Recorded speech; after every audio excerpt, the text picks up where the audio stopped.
Okay, you ready for it? You ready for the big one? The big how to do report writing lecture for this course. This is it. This is the #1 lecture. This is going to be everything in one hit. Okay, 2 hours plus everything you need to know about report writing. I'm going to do it in one sitting. We're going to get it done. And then I'm going to timestamp the video so you can come back and you can watch it bit by bit as you need those bits later in the semester or in your career. Okay, 4-can lecture, guys. This is going to be a lot. So, #1, you excited? You excited? You excited? 2 hours of nothing but learning how to do report writing? Yeah. I hated writing as an undergrad. It was the worst. And I hated it when I started my PhD as well. It was the worst. But I'm so unbelievably glad now in my career that I learned how to do it properly because I rely on it all the time. Okay? So I know it's why most of you don't sign up to engineering to learn how to be a good report writer, but it's going to be unbelievably critical for your success. So I'm going to smash it to you now. Big brain dump. Here it all is. You don't need to memorize everything that's in this 2-hour spiel word for word. You watch it, you get it once, then you come back and you review it as you need it each time, or you rewatch the whole thing on double speed just to pick up the bits that you missed, or whatever. All right, there's going to be a lot here. This is probably the only time in your career that somebody's going to sit here and explain it to you in one go. After this point, you're just going to be expected to know this, and you're just going to be expected to be good at it. All right, so I take this time so I can try my best to explain it to you. There's, in these slides, you're going to notice there's a lot more text than normal, and it's so that you can go back and you can flick through the slides really quickly and you can find bits of information that you might need. So lots and lots of text on these slides. It is deliberate. You're going to need to know this because this is going to mean marks to you. Not just in my course, but in every other course you do. And when you get out and are a practicing engineer, you are going to be judged on your ability to communicate effectively through written styles. Okay, this stuff is marks and it is credibility. In 1500 alone, it's attached to things like your assessment 4, have a really rigorous marking rubric.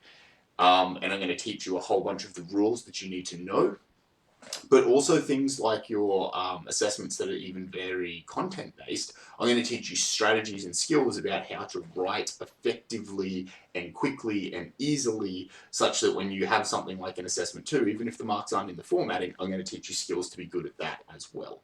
Okay? It's a harsh reality that most of the time when we mark reports, we mark them on their formatting because that's easy. Marking content is hard, marking formatting is easy, so that's going to happen to you, okay? You're also now going to be able to do assessment 3 correctly, or at least the second half of assessment 3. So the idea is that you're sitting there with some reports that weren't particularly well formatted. You're going to learn a bunch of formatting rules today, and then you're going to go back to those reports and you're going to change them such that you get all the things I teach you today, you will implement those into the other report. And that will solidify a bunch of these things in your head. Because I don't want you trying to learn all these rules at the same time you're trying to write complicated content. I wanted them to be separate, thus the proofreading assignment, right? So you'll be able to do that today. Oh, bonus for you. If you go back after you totally finish assessment 3, the proofreading one, and you get your own submission of 2A, and you also proofread and edit that document with track changes and bring it up to spec as it would have been if you'd already had this lecture in week 2 or something, I'll give you a bonus mark. Whether you decide it's worth getting that bonus mark or not, that's up to you. But there's one, you can get 11 out of 10 for that report if you want to, and you go and you put this effort in. So I'll give you a bonus there. All right, so marks, definitely going to be attached to this stuff, whether you like it or not. To give you some context, this lecture is not just me pulling stuff out of my rear end that I thought was important. A lot of this stuff is things that I built from a number of different sources that I spent many, many months researching. Different textbooks. I've got A Guide to Writing as an Engineer by David Beer. Great name. Really good. Fantastic textbook. I'd prescribe it if you weren't all students who are probably living on 2-minute noodles at the moment. It's not a fun read. It's not interesting, but it's dead useful. I also got a bunch of writing guides. You'll be able to find these. Most universities have a writing guide somewhere that's available online. I got a whole bunch of different universities. I got our universities, and I looked at them and went, I'm going to pull the bits that are good out of each of them and assemble them into here. A bunch of other people give a similar lecture, so I went and watched a bunch of them, and I wrote a PhD thesis, so I gained a lot of experience doing that.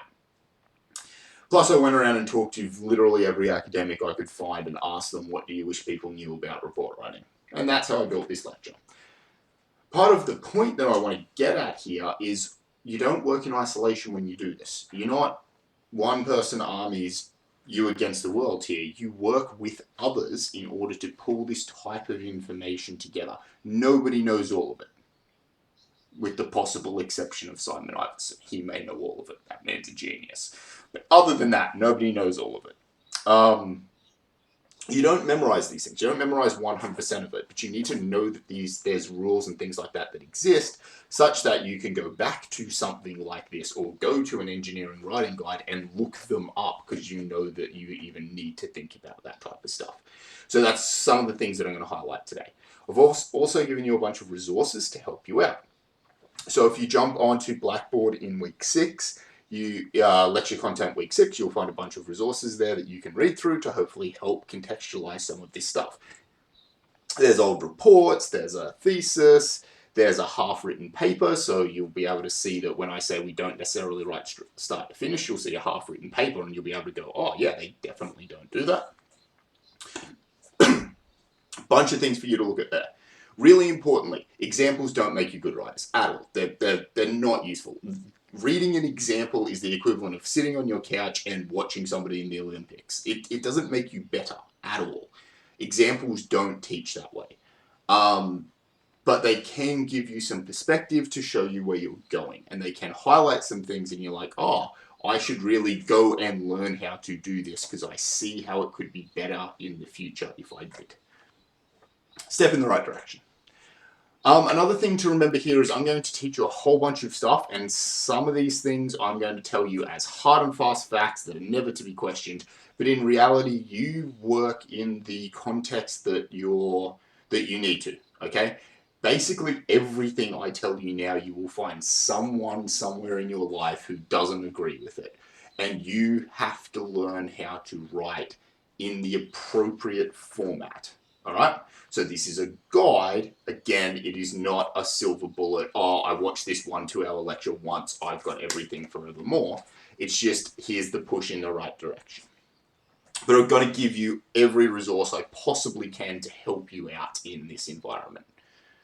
Assessment 4 will also be very, very prescriptive, so it's going to ask you for some unbelievably rigorous formatting things. Partially to teach you how to write to a brief, but also to give you a checklist of things that you can use in the future whenever you write a document to go, okay, is this formatted correctly? Well, pull your checklist out and go through it and go, have I done this? Have I done this? Have I done this? It doesn't necessarily have to be exactly the same way that I tell you to do it in the future, but it is a checklist that you can use. There's also the Word 101 video that's up on the YouTube now, and I also sent you the Panopto links to it. Apparently, people have told me that that is actually useful in helping the report writing side of things as well, so great, use it, awesome. Bunch of resources that are now available for you to help you out in this process. Okay. So, communication as an engineer. We've spoken a little bit about this already. In week 4, we focused quite a lot on these things. I'm going to do 3 or 4 slides here that are going to recap some of those points and contextualize them for the rest of this lecture. So, number 1, most important thing, you know the answer as an engineer is useless unless you can communicate it with the people around you, okay? Number 1.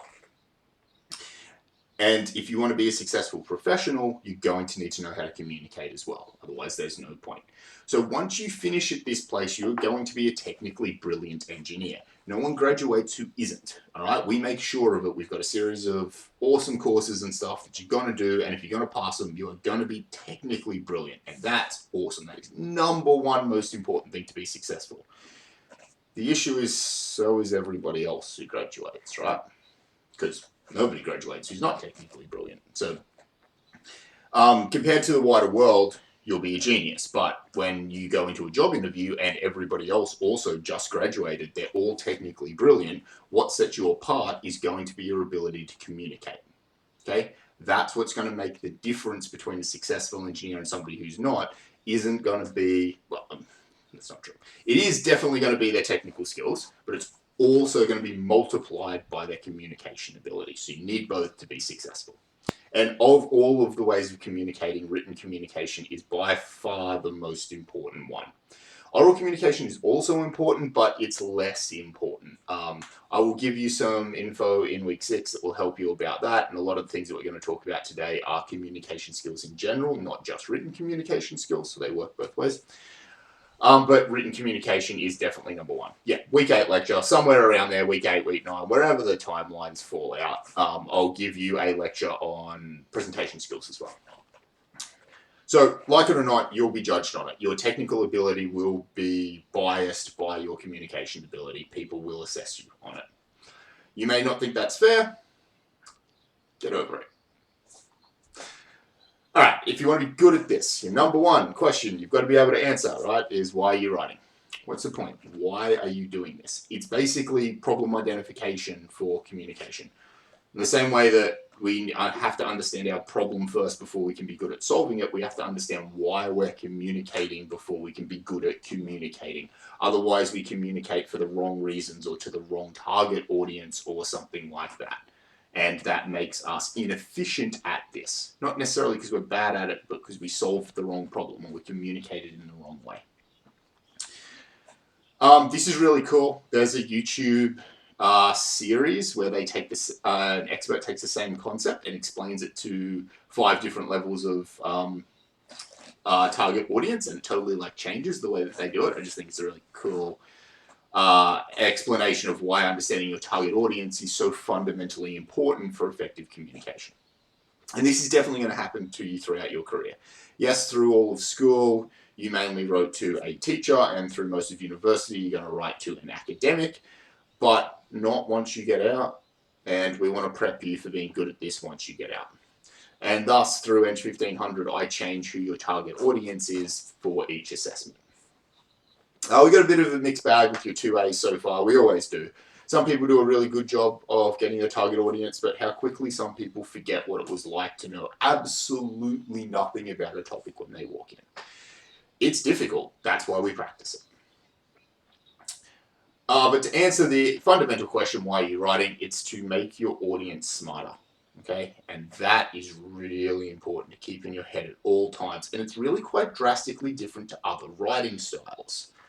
So you maybe struggled with this when you first started. Most people do, but it's really important to remember that you progressively get better at it. Writing is a learned skill, not one that we naturally necessarily have.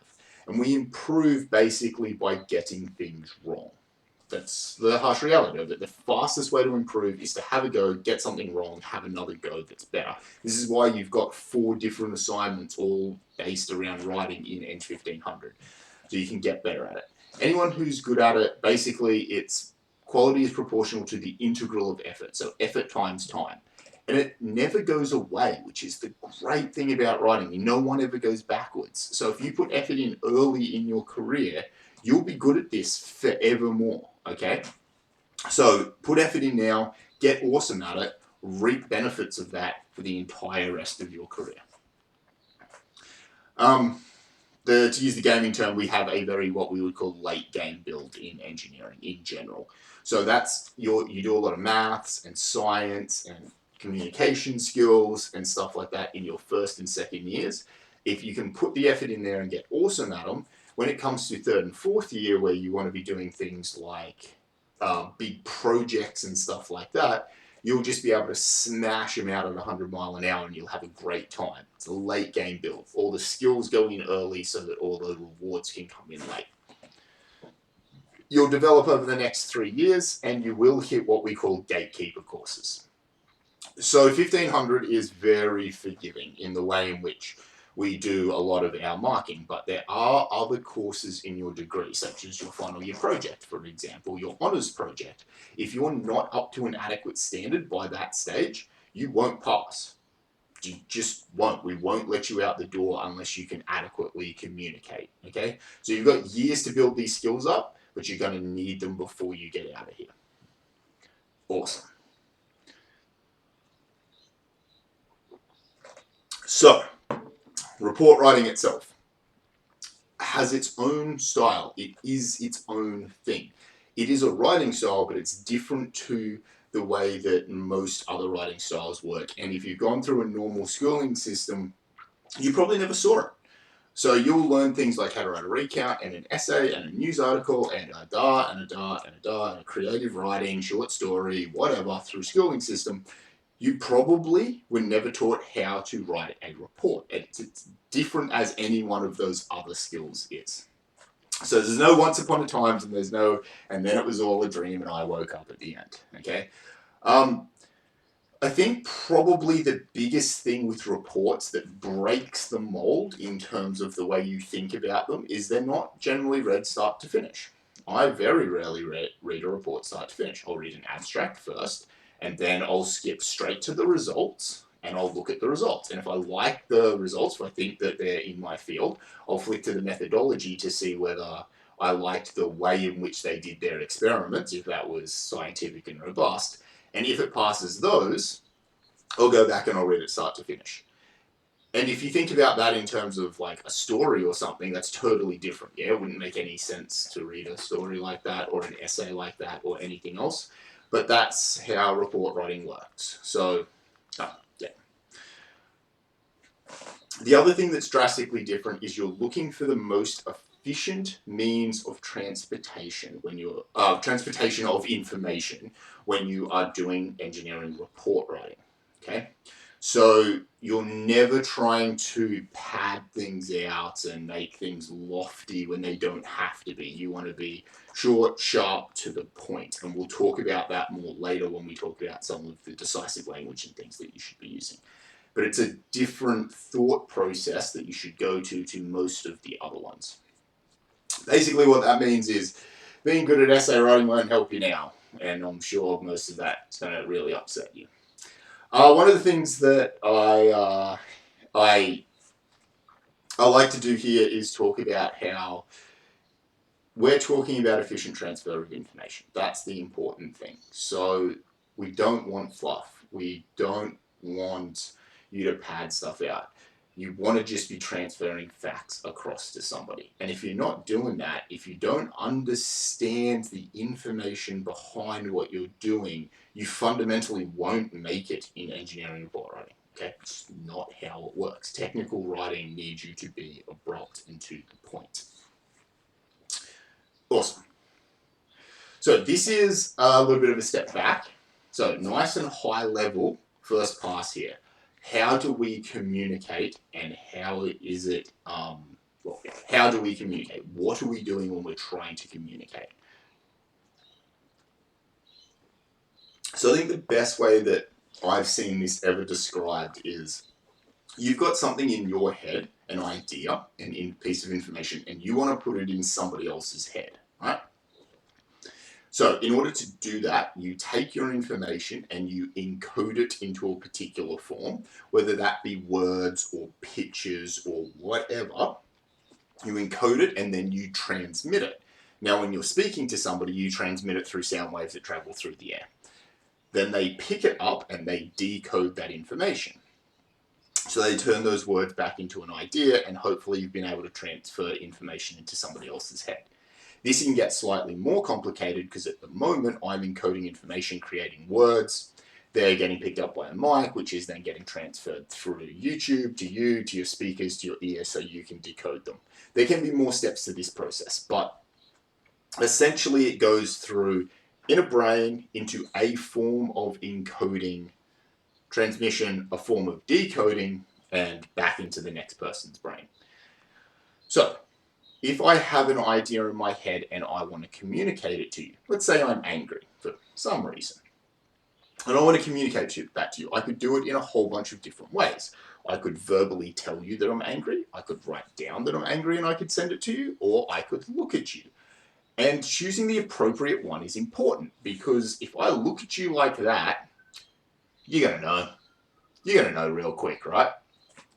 So different media or different ways of encoding the information help you transfer it more or less efficiently. Yeah. So you'll often find, will encode information in several different ways when I present it to you. I'll speak at you verbally, I'll write text down on slides, and I'll have as many visuals as I can possibly put in front of you. One of the things that I really feel I'm missing right now is the visual of physically being in front of you, which is why you should be able to see me in the top corner, whichever corner I'm in at the moment. I do that so that I can have another means of encoding information and sending it to you, right? So you picking the appropriate means of communication or encoding and sending of information is really important for effective communication. The main reason is that every one of these is susceptible to corruption at some level. It's susceptible to being misinterpreted or muddled up in the transmission process or something. And your job is to minimize that. And one of the best things that you can do as a communicator, just in general, is get as much feedback as possible. Whenever you try to communicate something to somebody, like, oh yeah, da-da-da-da-da, do you understand? Get the feedback loop established so that if you've missed something and what they tell you their understanding of it isn't the same as what you meant, and you go, okay, we've gotten corrupted somewhere in this message. I've not spoken clearly enough, or I've used some terminology that you don't understand, or I've assumed you knew something that you didn't. So we get this feedback so that we can make sure that our message is getting through. So that, whenever you're communicating, is really, really important for you to do. The problem is, how much feedback am I getting right now? Zip, right? So when you're doing things like lectures or presentations, in general, it's difficult to get feedback, and you'll notice I'm constantly seeking feedback in a lecture, and now I've even lost that small amount of feedback that I could get. And it's similar when you do written documents. It's very hard to get feedback from your reader until you've submitted, right? So you want as much feedback as possible, but it's very difficult in some communication methods. Whereas in a conversation, it's really easy. So what do you get to do? What do you get to do well in this scenario? Well, all you really have control over is the encoding of information. As the communicator, you've got complete control over how you turn the idea in your head and you encode it into something to communicate it, whether that be the figure that you make or the words that you say or whatever. So you've got that control. Choice of words, figures, graphs, whatever it is that you decide you're going to use.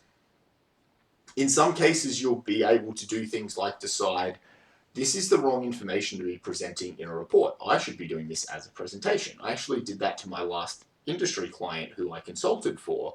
I had my final report that I started writing it up, and I went, this is not the correct way to do it. Called them up, hey, can I come over and give you an hour-long presentation instead of a report, because you're going to have a much better time. I had control over that level of encoding of information. So yeah, sometimes you get that option, sometimes you're limited and you have to write a document, but you still get control over the words that you use and stuff like that.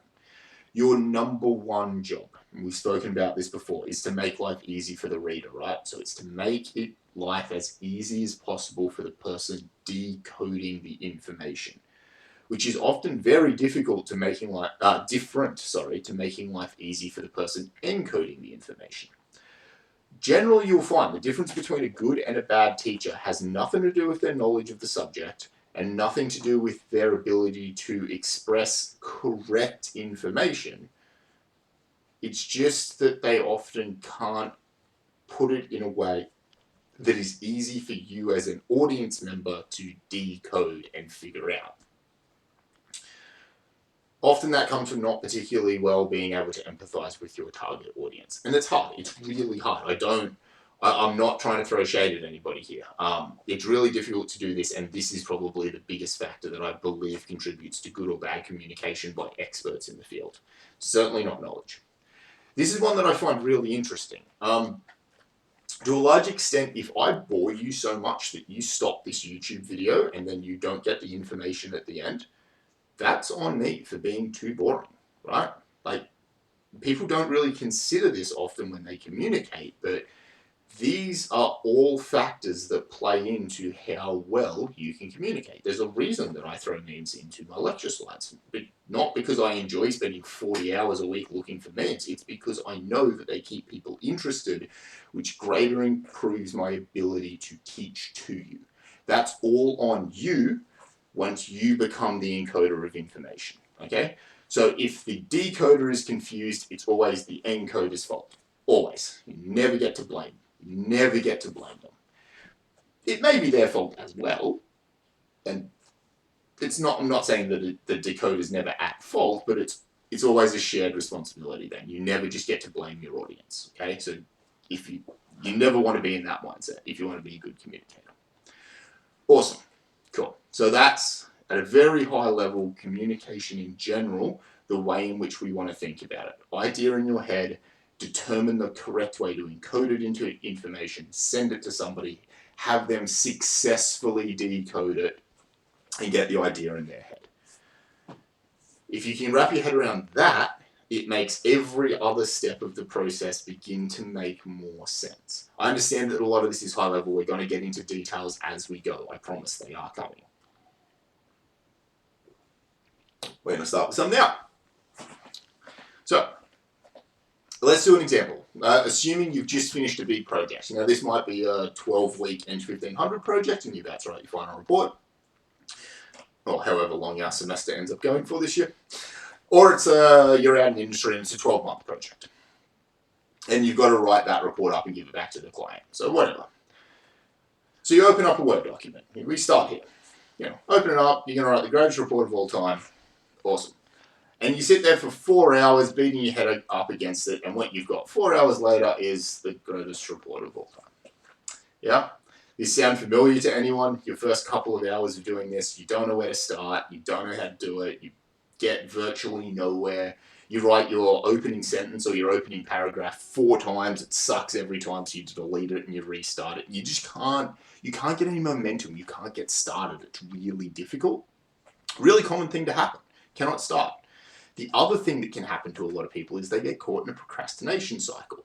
So they don't start, or they find it hard to start, and then they put it to one side, and then they come back to it later, and then it's, oh no, I have even less time to do this, and it's going to be even harder, and you just want to do it less and less and less each time, making starting harder and harder and harder every time.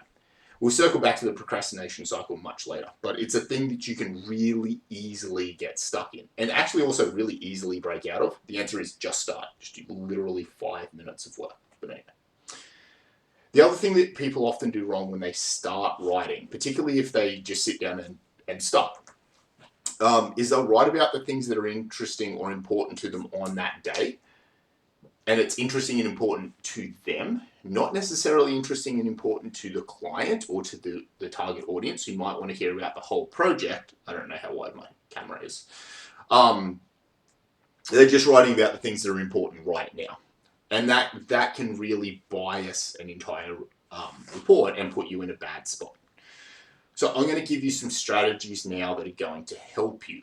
Anytime you need to communicate anything to anyone, you can basically go through this process to help you be good at it. It's going to seem like it's more work at the start, but in reality on anything big, it will definitely be less work, in the same way that the formatting stuff was meant to make it be less work for you to communicate, not more. So this is it. There's nothing super special to this. It's just a 4-stage process that you go through in order to make your writing as easy as possible. Planning and shaping, drafting, revising, editing, and proofing. And to some extent, I'm actually going to lump in this presentation drafting and revising together into one, because they don't make sense on their own. There's no point drafting if you're not going to revise, and there's no point revising if you're not going to redo your draft. So drafting and revising to some extent are actually sort of the same thing, and that's how I'm going to break them up today. Now, your obvious first thing is that you're just adding extra steps to this writing process, Dylan. Why don't I just sit down and write it? And there, I fully get that. But if you do this well and you get good at it, you will find you are actually faster to do the 4 steps than you are to try and do it in one hit. May not make sense to you yet, but it almost certainly will for your first your final report in ENGG1500, and it definitely will for something big like a 100-page honours thesis, and certainly for a 300-page PhD thesis. Okay, so the first chunk of that, the first bubble was planning and shaping. Number one, good writing starts with good planning. If you take one thing away from this lecture, good writing starts with good planning, okay? You've got a lot of information in your head at the end of this project. It's all up there, and it's all complicated because it was high-level engineering, design, and build stuff. It's not like you can just go, oh yeah, we did A, then B, then C, then D, and we were done. That's so not how it works. It's complicated, it's intertwined, and you've generally not got a lot of space to fit it in, so you can't just ramble it out. Although one of the techniques I'm going to teach you is ramble it out, but that's okay. So you're sitting there going, how the hell do I do this? Well, few questions for you to start asking yourself at the very beginning before you try to write anything down. What do you really need to communicate to somebody? Not what did you just do this week, not what do you think's important, what does the person on the other end really need to know? If you can get the answer to that, you're going to be able to start structuring. You can then say to yourself, what order do I need to do it in? What do I have to explain first? What can I then explain after that? What should go last? How am I going to do this in a logical order? Again, I've mentioned this before, the logical order is very rarely chronological. Okay, it's normally something else. Oh yeah, we're going to do all of the design and build stuff, then all the theory, then all the blah. Something else is normally faster and cleaner than chronological. So spending some time figuring that out, super important. Next, you've got to figure out how. So are you going to do this written or presentation? And if you've settled on written, are you still going to use pictures to do this, figures to do this, graphs to do this, words or dot points or lists or tables, or how do you want to communicate these different bits of information to somebody? If you can start to get these things first before you even start writing anything, it's going to make your life easier, okay? So just randomly picking up a pen and starting to write, or opening up a Word document and starting to write the greatest report of all time is pretty much doomed to failure. Again, although I'm going to show you how to do that. So a couple of techniques. This is going to be a long slide because these are big techniques that are on here. Generally the hardest part. Headings first is the first one that I was taught how to do, and it's a great technique. So I'm going to open up an old copy of my PhD thesis here, which I never actually ended up submitting. So it's like, I was going to say half written, probably 30% written. And it's because I used the headings first as a strategy here. So if I go and I find my thesis, here we go. All 50 pages of it and 9,000-ish words. So this is all my introduction crap at the start. And I've got all these words in here about my thing that I was working on, but I'm actually going to go right down the bottom. And I'm going to show you how I started, because this thesis was originally going to be in 3 parts.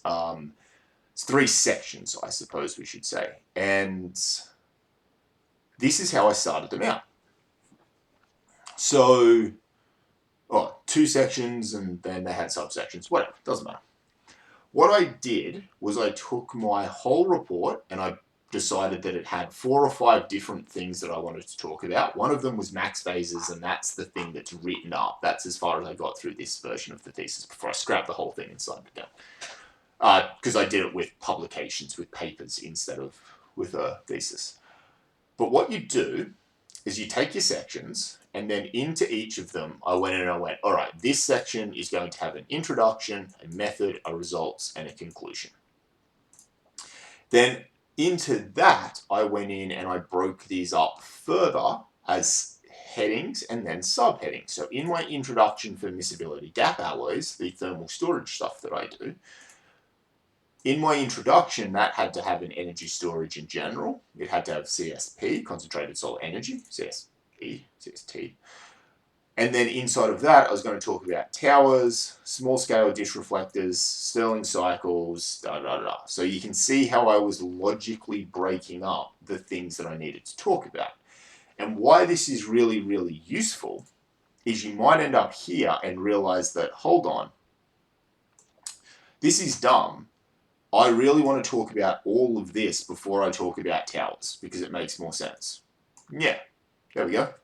I just reorganized my document really quickly and really easily such that I can do that planning stages of, I'm going to talk about this, this, this, oh, I should talk about that first, rearrange, get it right. And then what you do is you just keep going with this process. So this is actually how I wrote these first, whatever they are, 49 pages.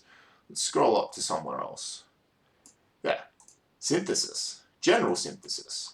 And then I just had the thing that I wanted to write about, and I put some information in under each one of these subheadings, and I wrote these things. What is that? 242 words. That's it. That whole section ended up being 250 words, and that's a manageable chunk that you can write about one at a time, right?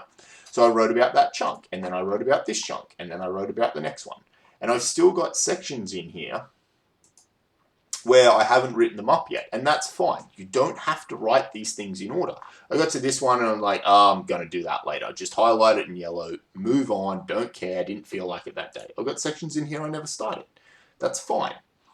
And I got a few sections somewhere else. Yeah, here. Just a whole bunch of sections that I just never did any work on. But the advantage of this style is that you get the ability to arrange it super easily. You get the ability to get a full structure where you know, okay, I'm going to talk about this thing, this thing, this thing, this thing, and then you get it up into bite-sized chunks that you can do in little hits. So you don't have to write your full 300-page thesis. You can go, I'm going to write 200 words in the next hour, and that's it. And then I'm going to take a break, and I'm going to come back to it. It's fantastic way of writing, and I highly encourage everybody to try this at least once, especially if you've got anything big. It's legendary. You're going to need those headings anyway, right? In a report, you're going to need headings and subheadings and all of that, so you'd be putting them in eventually anyway. Put them in at the start, save yourself heaps of time. Okay, so that's one. That's the way I wrote my thesis. That's the way I was first taught to write. I have another strategy that I used to use before I knew that one, and I've kind of gone back to it now, and it's free writing. So this is the thing that I've kind of told you not to do, but I really struggle staring at a blank page, and I really struggle to write my first paragraph, my first couple of paragraphs. Generally, when I sit down and start to write, my first half an hour or so is trash. And then I start to build a little bit of momentum as I go with it, and I get into a groove, and things start to flow, and I get better. And I've never, ever really gotten better at that first sort of 15 minutes of writing. To this day, the first 15 minutes of what I write are trash. So you know what I do? I write for 15 minutes.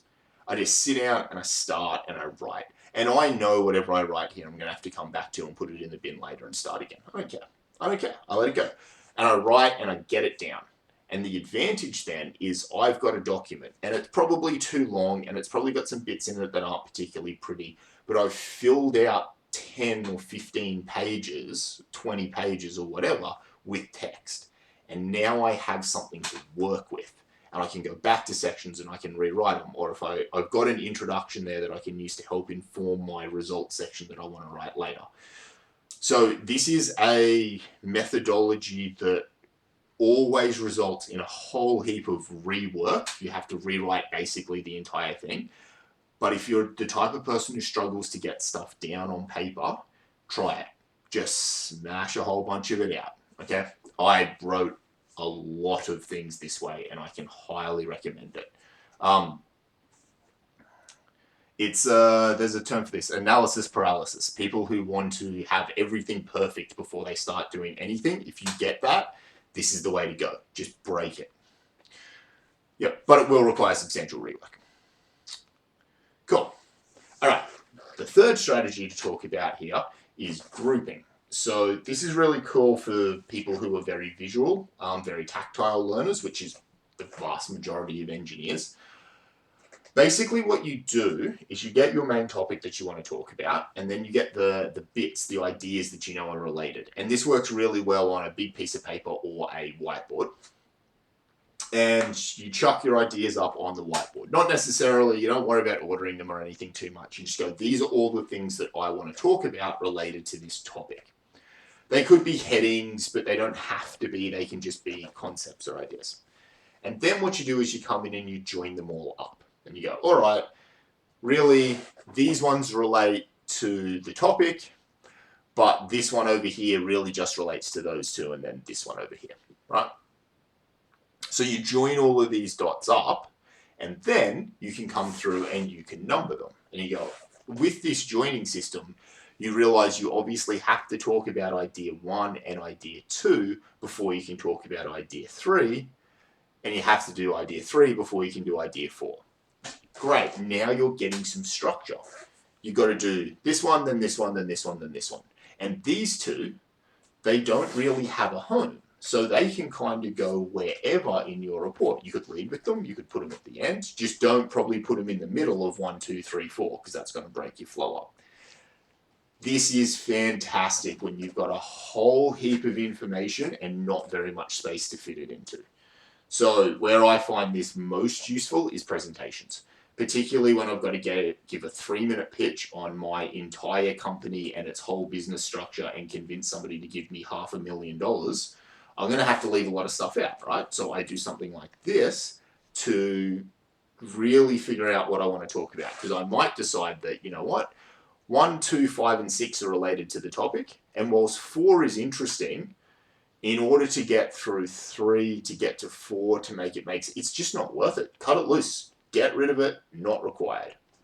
Or, alternatively, I need to get to 4. It's super important. I need to do 1, I need to do 2, I need to do 3, and then I'm going to do 4. And 5 and 6, yeah, they might be related to the topic, but they're not fitting into my narrative, so I'm cutting them loose. There's all different ways that you can do it. But this is awesome. I've not really used it to do reports, but I use it all the time to do presentations. It's also great for teams.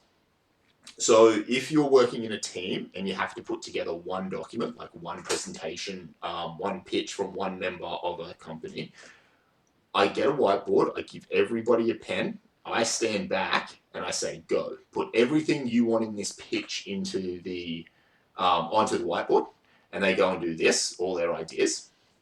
And then I come in and I build the narrative around it in the way that I want to tell it.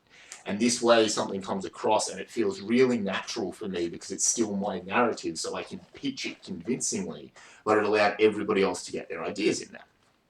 Okay, so great for presentations, great for teams. I know a lot of other people use it for writing as well. Really cool thing for you to try. All of these, you'll realize you don't have to write start to finish, and most of the time you actually shouldn't. Trying to start at the beginning and write through is generally a bad idea. I like to have an introduction before I do my results, but I don't write all of it, and you don't have to either. Okay, if you're, yep, I know what I want to write about in section 4, then write up section 4 first. Cool. So I'd advise trialing all 3 of these strategies at some stage. And whenever you get stuck, whenever you get anxious about it, whenever you get writer's block, whenever you get whatever, come back to this slide, pick one of these topics, go for it. Awesome. So that's it. That's it for planning and shaping for now.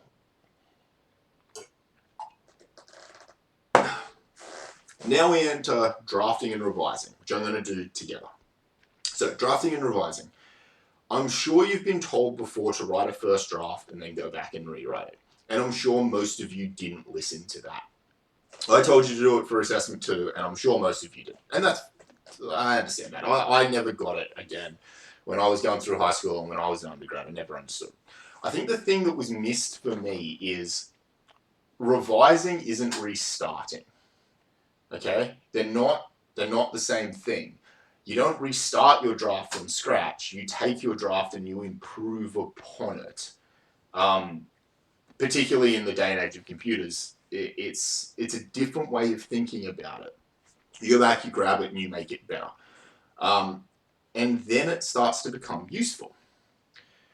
I definitely find that when I'm talking about something complicated, and I'm trying to get a complicated idea out of my head, I don't want to be thinking about that complicated idea and thinking about getting my sentence structure exactly right and exactly what order I should be writing things in. I just find I want to get it out and get it done, and then I can come back and I can do sentence structure, or I can do wording, or I can do, oh, this paragraph really should have come before that paragraph. I can do that after. But I don't want to do it at the same time. And that's where I find drafting and revising super useful. So I can get a first draft out quickly with the safety net of knowing I can come back to it later. When I'm trying to write one copy of it that's going to be good from the start, that's super difficult. Okay. Most of your reports read like drafts. We mentioned this. You got all the bits there. Well, the vast majority of the correct bits were there. They just very clearly, you've realized partway through explaining something that you needed to explain something else, and you kind of just merge around and stuff like that. You'll probably, some of you will notice this whilst doing the assessment threes. You'll figure it out if you haven't seen it already. The idea behind what you're doing is you're trying to come in and add quality with each revision. You're not trying to start again to make a second draft just because Dylan said you should make a second draft. You're trying to get your first draft and make it better each time. The three things to look for: changing what you were saying. So, I really shouldn't be starting with that introduction. I really should be starting with a different point. I'm gonna plonk a new paragraph in here to start with. So I'm going to change what I'm saying. Or I'm going to change how I'm saying it. So that might be, I'm going to change the wording that I'm using, but it might also be, you know what, this whole explanation is trash. I'm going to put in a photo. Picture would be way better. I'll put in an image, and then I'll discuss the image, and that's a better way to do it. So that's me changing how I'm communicating that information, changing my method of encoding, or I'm cutting out useless information. And I think this one's the one that helps me the most. It allows me to write something in a long, lofty, trashy, expanded way the first time to get it out, and then come back and go, all right, I can condense that paragraph into 2 sentences. If we remember back, if I had more time, I would have written a shorter letter to the 9,000 people that quote's attributed to. Yeah, you can write the fast version that's the long version. If you had a 2A report that had to be 10 pages, your first draft could be 15, and then you come in and you cull to get something nice and clean. So that's what you try to do in your drafting and revising process. Oh, a little bit of context. I'm going to use this as an example for a whole bunch of things through this presentation. This was that 3-page paper that I wrote that took me hundreds and hundreds of hours to write. It was based on years of research. There were 9 drafts to that paper before we got a final version of it out. So that's what we spent those months and months doing, was writing drafts, rewriting them, writing them again, trying them with images versus text versus whatever to try to make it all fit and make it be nice and make it be efficient. So yeah, if you're only up on a 10th draft, so that's not surprising to me. It would be surprising to me for an ENGG1500 report, but something like a paper, certainly. And then we're going to get into, this is a new slide. I only put this one in late last night. I was watching a CGP Grey video. If you've never seen his YouTube video, he's amazing. And he was talking about how long it takes him to make videos. He was answering a viewer question. Every minute of footage he puts together takes between 10 and 20 hours of work. So that's through that whole draft, revise, draft, revise, draft, revise. If you want to make something really nice, really neat, really compact, that's kind of the reality of it. Puts me to shame. To make a lecture, to make 1 hour of lecture content probably takes me about 20 hours. So I'm not quite the same quality as he is. This lecture was probably about 40 or 50 hours for every hour of content I deliver. That's what it takes to make, I would say, reasonably quality content, not even good quality content. So just to give you some context there. Again, not expecting you to do that for your 1500 stuff, just giving you some context. So that gets us through planning and shaping, drafting, and revising. Now we move on to editing and proofreading, the final one here. And it might sound a little bit strange because you've done revising, so why are we now doing editing and proofreading? Didn't we already do that? Isn't that the same thing? Well, it turns out, no, not really. So revising, you're really thinking about content, but editing and proofreading, you're really just thinking about dotting I's and crossing T's. For example, can you please read out loud what is in that big triangular box? Go on, read it your computer screen like an idiot. The bird in the hand, right? Except if we actually read it, it says a bird in the hand. It's in there twice. Yeah? This is proofreading. This is proofreading in a nutshell, or a triangular thing. We're not looking for content anymore. We're just looking for the little things like that. So I'm going to teach you a bunch of techniques as to how to be better at it. I showed you some of these before you handed your first one in, but we'll talk about some more here. You have a very different thought process to the one where you have when you're revising. As I said, revising is about improving content. This is just about making something compliant. You're splitting hairs, you're looking for little things that are going to give you marks, little things that are going to leave a lasting impression on your reader, okay? They're 1% of things that don't generally change the content in any way, but they make you look professional and yeah. If you ever wanted, the greatest example of this is having the argument on the internet and somebody makes a spelling mistake and suddenly the other person won, right? It's got nothing to do with content, but people will claim that you're wrong because you didn't proofread correctly. You may not notice, I don't put a huge amount of stock into it on my own content. But anyway, you will definitely gain or lose marks for this in reports. Again, because it's easy to mark. It's easy to flick through a report and go, you spelt this wrong, you formatted this incorrectly, your margins are the wrong size, and your text is wrong. Minus, minus, minus, minus. Done. The best thing that I would suggest you do is make a list of things to go through and look for when you're proofreading. So you don't want to read the document here. You want to know exactly what you're looking for and just go through and try and find them. So Control F is the really useful way that I use to do this. So I have lists. I have things that I know I get wrong. One that you might see me do a lot is misspell disciplines and get disciples. I do it all the time. So if I was to write a big document, I would know that's on my personal list. I'd finish my document, I'd hit Control F, and I'd go and search for the word disciples to see where I messed up and I wrote it instead of disciplines. So I've got that list, right? I'm not reading the document looking for it. I'm Control Fing and searching. Control F is search, by the way, in a document, in case you didn't know. Right, I'll tab to a document, which there. And I Control F for something that I did in my actual thesis, which I think was Max. Oh. You'll find every 105 uses of the word max. And I can go through and check whether I capitalized them all like I should have, or if I accidentally wrote ME in the incorrect way. Yeah, so this is a thing that's on my list to check. And I can really quickly just search through them all and go, no, looks like I got all of these. I didn't make, I was actually hoping, there was one, but it's part of the word maximum. So that's fine. That's another thing that I do really commonly is capitalize the first 3 letters in the word maximum. Cool. So that's a technique that you can use. The other thing that you will be able to use as a checklist is your marking criteria for assessment 4 is a series of dot points, which you could literally use as a checklist because that's how we're going to mark you. So I would strongly suggest doing that. Another great tip is print it and read it. So I never proofread on a computer if I can avoid it. I print it out and I take it home. Or even if I'm here writing in my office, I'll print it out and I'll take it next door to my bedroom and I'll sit on the bed and I'll read it. It's enough, it changes things, it makes you way better at proofreading than trying to do it in the same spot in which you wrote.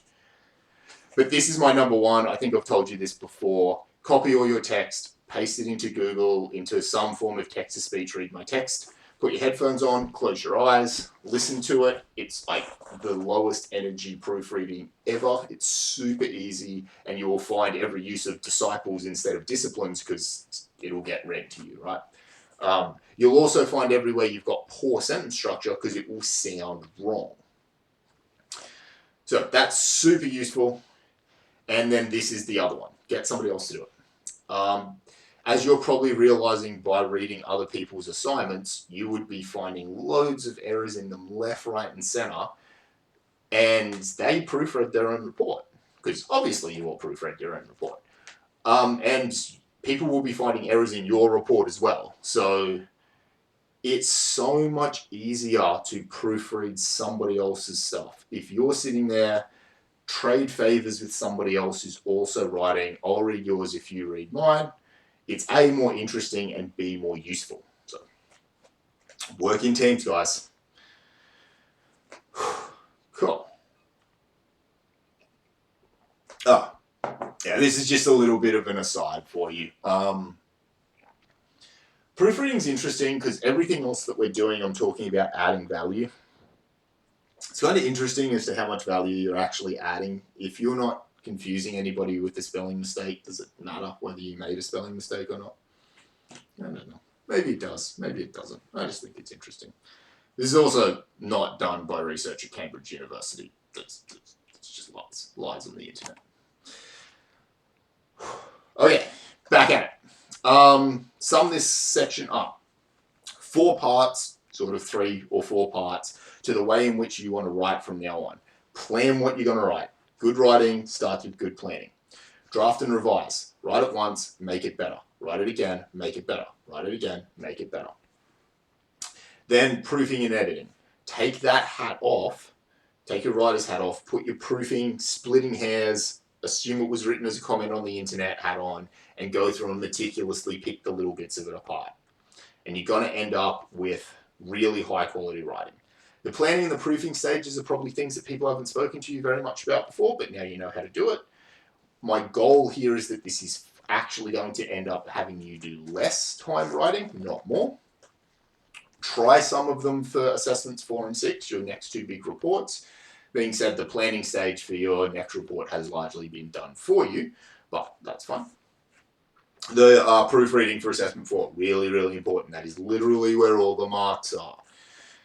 And find a strategy that works for you. I deliberately gave you a bunch of different options here and never strictly said you have to do any one of them because some people will be more drawn to particular ones. So try them all, find the one that works best for you in your environment and use it forevermore. So no excuses anymore, right? There's no excuses to be bad at writing anymore. You can now all be good at this. Awesome. Couple of examples. So we'll go through 2 or 3 examples here. I'll use them to highlight some of the things that I have been speaking about and also pick up on 2 new points. The 2 new points being concise writing and the use of decisive language, which are 2 things that will help improve the quality of your writing drastically. Okay? So, example 1. Now, this is a passage of text that my sister sent me several years ago before when she was an undergrad. She works, as you'll find out, in psychology, and she was applying for a scholarship. She had a 100-word limit, and she wanted to send this in, but she also wanted to add a few more sentences to it about other things that she'd done, but she'd run out of space. So she sent it to me and said, hey Dylan, can you proofread this for me and see if you can help me cut any words out? She thought it was pretty tight already, but just if I could help. So please, pause the video now. Pause it. Good. And read it all through, and then we'll move on now. So the message that I'm trying to get across mainly with this text is less is more. So I was asked to cull this, and culling this is super easy. So she's actually diluting her point quite a lot with all the fluff and the filler that she's putting around it that doesn't need to be there. So every word in a report should be considered valuable. If it's going to take effort for somebody to read it, then it's on you to make sure that it's a valuable thing for them to do. So no fluff, okay? It's getting in the way. It's actually a source of corruption, and it's reducing the quality of your communication. So just as a machine should have no useless parts, a document should have no useless words, all right?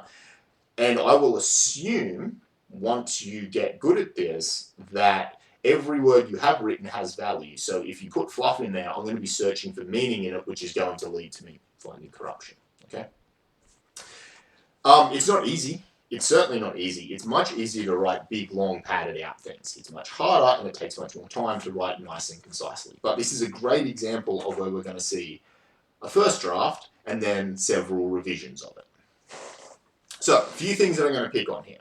There's a passage in here that says developmental disorders and autism spectrum disorder. Working with these individuals with developmental disorders, disorder is used 3 times in 12 words. It's 25% of that passage is the word disorder. So that's one thing that she's definitely doing, that's adding fluff that doesn't need to be there. She's repeating words over and over again. She does it again. As I currently work as a disability support worker in children's services, I've experienced work 3 times in 1 sentence. So a lot of repeated words. Now, the reason behind this isn't because she's bad at writing. She's actually way better at writing than I am. But it took her an hour to write these 100 words. And she probably rewrote that sentence 5 times. And the one before it, there was probably a 5-minute break between writing one sentence and the next one. So to her, she didn't see this as regular reuse of words. To her, she wrote it over an hour, so they were quite well spaced out. But rereading in 30 seconds flat seems like there's... it seems very, very lofty, and not all those words need to be there. So what you can do, first draft, you'll have a lot of this repeated stuff, and then you just go back in and you go, oh, I can cull that, I can cull that, I can cull that. Rephrase, rewrite so that you don't need as much. Now, it's really interesting to know that big words and long sentences, while good for stringing together concepts, dilute the meaning contained within a sentence, and thus they are a tool which often makes the job of writing easier, but the job of the reader harder. Short words have more meaning. Short sentences are more important. Apparently, I changed that. So this is a really interesting thing to actually understand. Both have their place. Short sentences have their place, and long sentences have their place. But people seem to think that long sentences often make you sound smarter and that you can put more into a long sentence. But if you want to make a point, make it short. All right? It cuts through the crap. It gets a message across really clearly and really easily. If you want to pull ideas that are a long way apart together, yeah, you might need a long flowing sentence that does that. But when you want to make a point, make it short, okay? And if you confuse the reader with your big long sentence, then that's on you, right? If you're using your big words and your long sentences and you lead to confusion, and you dilute your points and stuff like that, you make it too much hard work to read, well, that's poor encoding on your part, right? You had control over that part of encoding. So, my other quote there, everything should be made as simple as possible and no simpler, all right? So you want to describe whatever you can as simply as you can, but then there's a limit, right? You can't go simpler a lot of the time. So this is a really hard line to tread, and I fully get that. And again, this is why we draft. So you can draft it once and come back and you can rewrite it like this.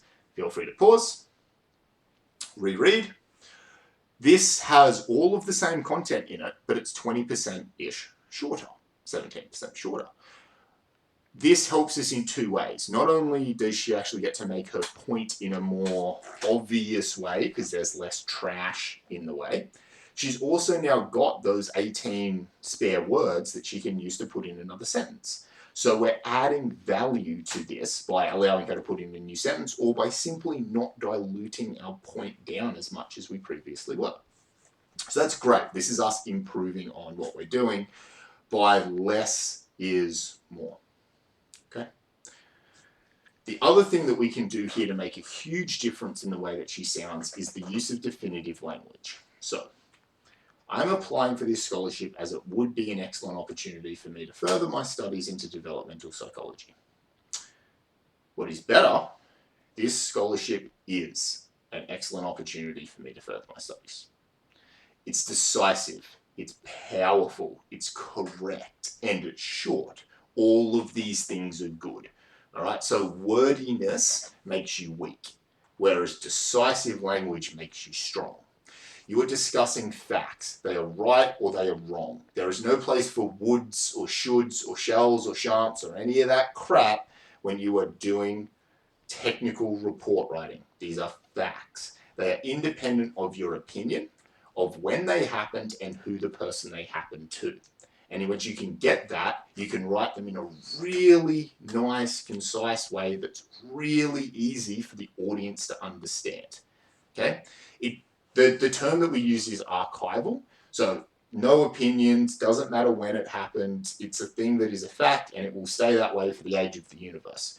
Once you can start writing in that form, you'll really lend that gravitas to your language, that strong, concise way of writing. You should be using an active voice. This is the terminology for it. So a lot of people are outright told that to be formal when you write, you should use a passive voice, and it's totally wrong. In technical report writing, it's totally wrong. You should definitely use an active voice when you can, because it's easier for the reader. Yep. Yeah, and us being, as we've sort of already spoken about, less susceptible to corruption because we're clearer in the way that we're speaking. Now, this is going to be really hard for a lot of you when you first start out because you don't have the confidence to say is.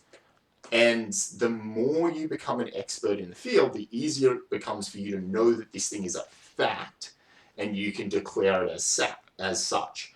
Whereas when you're unsure, which most people are when they start writing, they feel a little bit lost, they haven't quite found their feet, they're not totally sure about what they're writing and they want to sound formal, that leads them to the real wordiness way of writing. So it takes time. I'm not expecting you all to be good at it. And there is actually an example that I don't know if it's still in this, but it's one of the things that I've written, see if you spot it later in some of my text, where I didn't have the guts to declare something as an is, and I've used a bit of weak language in a paper that you'll see later. This is a bit of an aside. Generally, try not to be conversational, as I am being exactly right now. Not when you're doing your technical report writing. This is another one of the do as I say, not as I do scenarios. Often when you're teaching, you are far better to have a conversational tone, which is what I'm having right now. Whereas when you're writing, you know you want to be clear and concise. Okay? Cool. So this is the same passage again, cut down, pause, read. This scholarship is an excellent opportunity. So it's really, and then the last sentence, I will build upon this experience, pursue research and contribute to the academic field. Not a lofty, maybe one day if you help me, it's I'm gonna do this. Really clear, hard way of writing. Now, if you read this through, you'll realize that this passage is possibly going a little too far. It's really culled down and it's really abrupt, and it has started to lose a little bit of its flow. It sounds a bit jaded when you read it through. Now, there's an argument that can be made if you think about this in terms of who is reading it.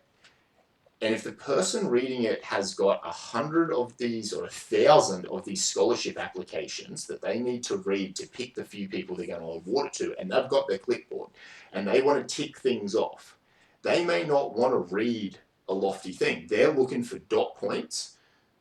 Developmental psychology, yes. Worked in disability support, yes. Has experience, they're not actually reading everything. They're looking for key words. Then breaking it up in this particular way might be useful to you. Plus, it's 65 words, so you've got a whole nother 1/3 of that you can use to put in more points. I'm not saying you should necessarily be writing quite this concisely. This, I'd say, is very far over. But just to give you a bit of an example. The idea of what we're trying to do here is add meaning by removing corruption or giving you the ability to write more now into the same amount of space and communicate better. High efficiency communication. All right, This example is the other side of the coin. Okay, so this is something that I wrote, and this is in that 3-page paper. The one that we're using is the example here, and you can see that it's very concise, archival language for the most part. This is where I've got the one bit of weak wording. So again, pause, read. So this, I'd say, is the good example of the technical writing, with the exception that it probably doesn't make any sense to you whatsoever. You're probably reading this going, what the hell is this crap? I don't know what any of these words mean. Yeah, so this is the problem. Technical term, jargon, acronyms. You really need to know your audience in this scenario, okay? I could read that. Anybody who was a researcher in this field would read that, and it would make perfect sense to them and be really easy and really concise, and it would be good. But if I'm sharing it with you, it's certainly not. And one of the reasons it's not is because of the use of all my technical terms. So they're very much a double-edged sword. They exist for a reason, because experts, it makes it easier. But to new players, it's horrible, right? So you really need to know what you're doing there. Acronyms, similar boat to the technical terms. This is a fun example. If you ever, list of US government and military acronyms. Yeah, they're just the A's. Look at them go. There's thousands of these things. And they write assuming you've memorized every single one of these. So the barrier to entry to a new player is huge. It's like trying to go and straight to play Dota or something. Barrier to entry is horribly high. And you got to be really careful in the way in which you do this, and you got to know who your audience is. So, a few things that we always do is introduce an acronym before you use it. So the example would be horizontal axis wind turbines HORTs have a potential of high efficiencies. You would do that regardless of who your target audience is. Even if you're writing this in a journal of wind turbines, you always, before you use an acronym, have to introduce it. And this is the way you introduce it. You put it out in full first, and then you put the acronym in the brackets, not the other way around. After that, you can use HORT in place of horizontal axis wind turbines wherever you want in your document. Okay? But you always have to introduce it first, no matter what, for an acronym. The other thing is to consider, if you're going to write something big and long, maybe your 30-ish page ENGG1500 report maybe qualifies here, possibly not. Your 100-page FYP thesis, though, I would say definitely would, in terms of maybe reintroducing acronyms again at the end, particularly if you put it in once in your introduction on page 4, and then you're 92 pages later in your discussion and you're throwing acronyms around again that you haven't used in that whole period. Maybe it's worth reintroducing them, or maybe as you get towards the end, you just sort of stop using acronyms if you don't absolutely need to, particularly in something like a conclusion. Just don't use them. Yeah, it'll take you a little bit longer to write out horizontal axis wind turbine, but more people will be able to read it. And you won't lose that information because somebody forgot what an acronym means because they haven't seen it in 100 pages, right? So you'll use acronyms and you'll use technical terms. You have to. You can't communicate efficiently without them. But remember to introduce them. The same deal with a technical term. You can introduce that as well. You use a term that you don't think people are going to know the meaning of, put the meaning of it in there, or at least your meaning of it in there, and tell them what it means. And that way you can use those terms to efficiently communicate throughout the rest of your report. I'll flip back for you because I don't think I'll highlight this example. One prior attempt at carbothermal synthesis of max phases has been located in the literature. That's weak. That's really, really weak. I just didn't have the confidence at the time to say there has only ever been one attempt at this. Just so you know. Okay, so yeah, the example here with a whole bunch of acronyms that I introduce in a different part of the text. So everything that's in red is an acronym, and you can see me introducing each one of them the first time before I before I use it again later. Purple are what I would call jargon, I suppose, or at least technical terms. And the thing highlighted in green is a massive assumption about my target audience. But that's just an example of passage where we've got some of these types of things in it. So that's 116 words of text, and it's 4 acronyms, 4 acronyms in there, and a whole bunch of technical terms as well. So that's where you're approaching as you get through this technical report writing stuff. Cool. So looking back at this, just kind of recapping those things, many iterations are often required to produce a high quality, dense, nice communication, and you're looking for shorter is better because it has less corruption in it. You can do that by having more definite language, and one of the issues of definite language, aspects of definite language, is that whilst it can help an experienced reader, it can hurt a new reader, and you have to be careful with that and help people out where you can. It's also really useful here to be able to change hats and try and put your, okay, I'm fresh to this game hat on and read through something, or be able to get somebody else to come in and do it. Write something up, give it to somebody outside of the field, and get them to read it. I proofread stuff for my sister in psychology all the time. Do I understand the stuff that she does? Not a chance. It's horribly complicated microbiology in your gut related to getting anxiety in your brain. I don't understand how any of it works. But I can read the stuff and go, hey, you started just using this term. I have no idea what it means. She'll go, oh, yeah, I should have introduced that better. So you don't need an expert in the field to be your proofer in this case, and I can still help her cut words out of something, not necessarily because I'm good in her field, just because I'm literally not her when I'm reading it. So if you can get somebody, again, get somebody to help you. Awesome.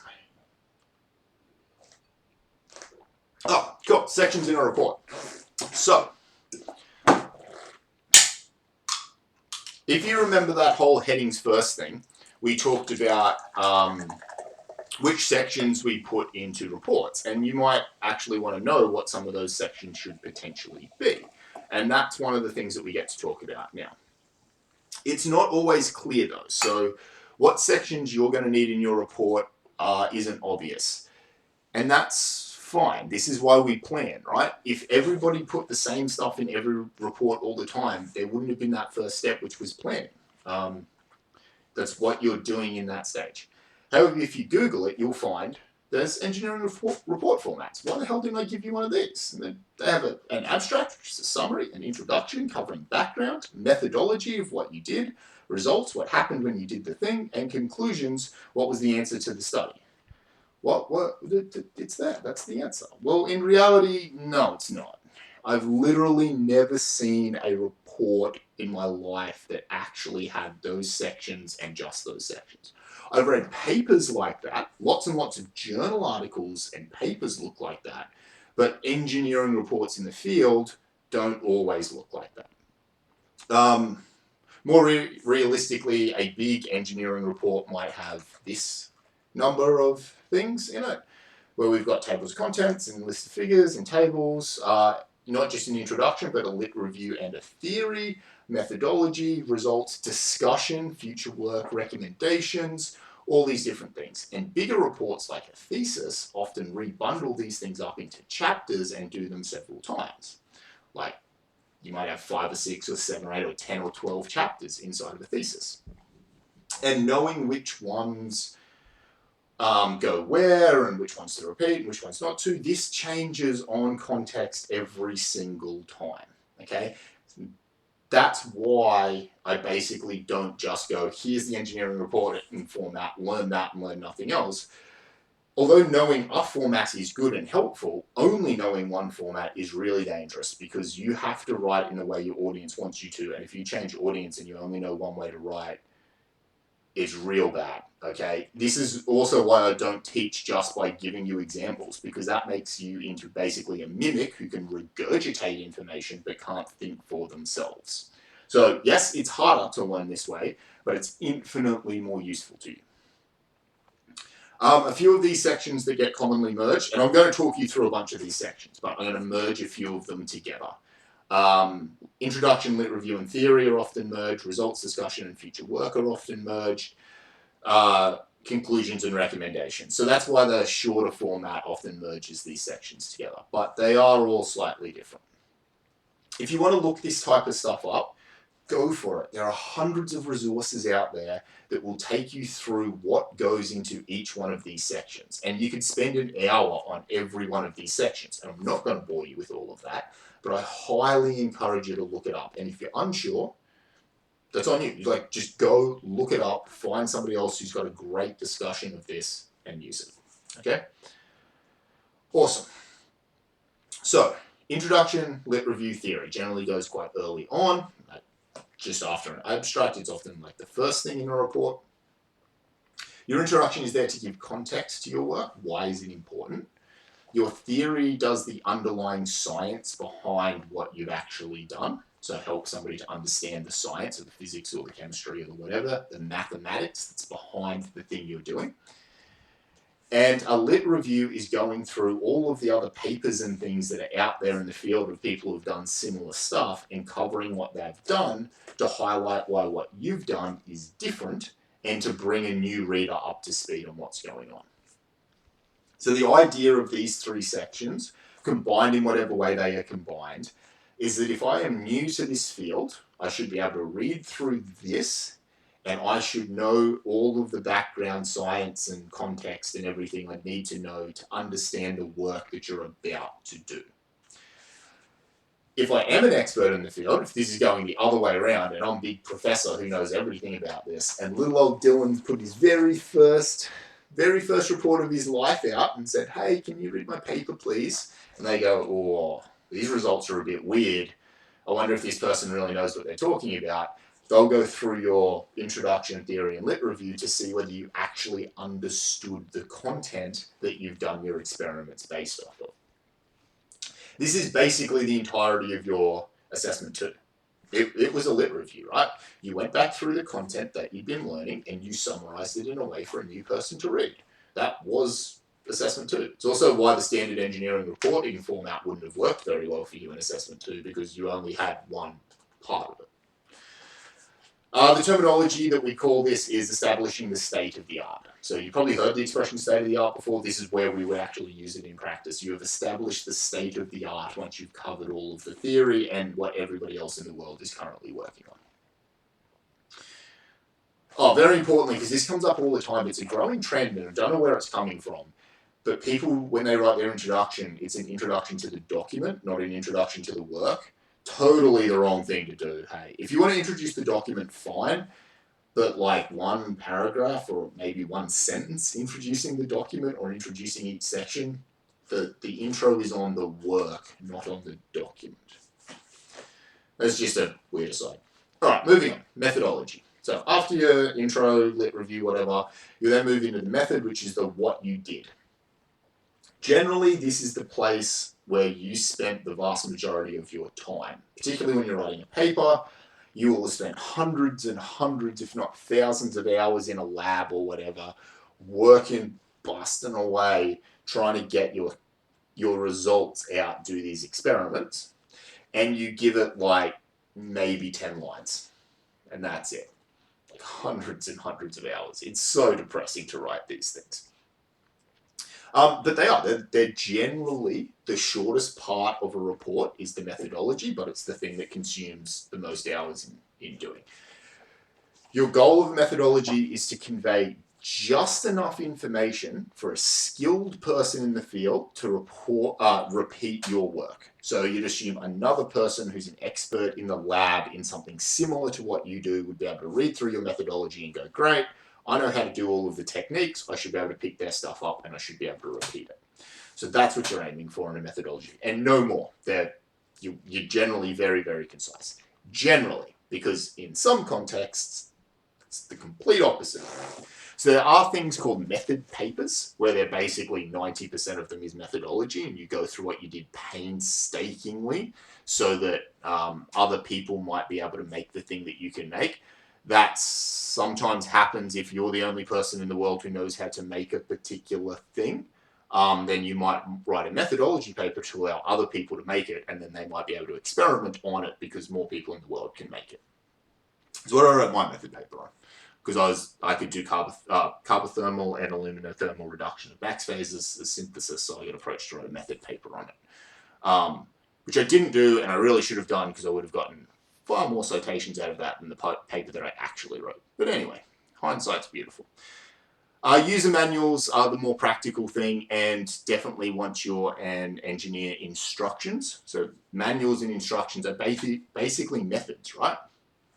And YouTube videos of how to cook an egg, they're methodologies, yeah? So fairly self-explanatory, really hard to do really well, particularly instructions are super difficult to do. So don't underestimate how long it takes to write a very good method section. The other thing that's kind of like an extended method is a progress report to a client. Might be useful to you.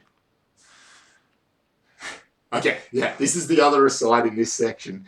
I get this every year, a few people who basically use their method section to whinge about how hard something was, and kind of passive-aggressive is the wrong term to use here, but they kind of take a shot about how hard something was. I'm like, well, yeah, that was the point. Why are you telling me that? Or alternatively, no, it wasn't. You did it the dumb way. Just, you can state that something maybe took a long time, but I don't use it as an opportunity to whinge. Free tip, okay? It's like 1% of people who do it, but somebody does it every year. Moving on. Results and discussion. So, this is the interesting part. This is where all the cool things that you've done that nobody else on earth has ever done gets to go into the report.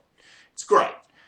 What you want to try and do here as much as possible, though, particularly in a results section, because it can be separate from a discussion. Results are facts, and you should try and be as unbiased about them as possible. Because a null result is still a result. A null result being something that, I'm going to say, didn't work. We thought that this, if we did A, B, and C, then it would equal D, and it didn't, can be a really valuable thing to put in a report still, such that somebody else doesn't come along and have the same great idea that you just had. Oh, I'm going to do A, B, and C because it'll turn into D. And you're like, oh, I could have told you that that wouldn't have worked. Well, did you? Did you report your failures as well? Okay? Because somebody else might not call them failures. They might see it in a different light. We're going to talk about that a little bit more as well in a second. So you want to be using as often as possible, because you're communicating data here, figures, graphs, tables. All right, this is your ability to communicate data.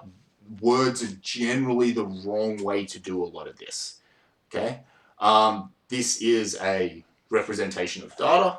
It's an X-ray diffractogram, which is a great word. This is something that you can get by shooting X-rays at a piece of material and looking at the angle at which they refract, not reflect, but refract. And you get higher and lower intensities when you change the angle that you shoot them in at. It's the thing we do in material science all the time. Point of my story is trying to convey all the information that's on there in words or even in a table is really complicated and really difficult. Whereas doing it with a graphical image, I can look at that, again, having the background knowledge, in 2 seconds and go, oh, that's great. Awesome, cool, move on. So you can communicate huge amounts of information very effectively that way. Picture says 1,000 words, stock standard stuff, right?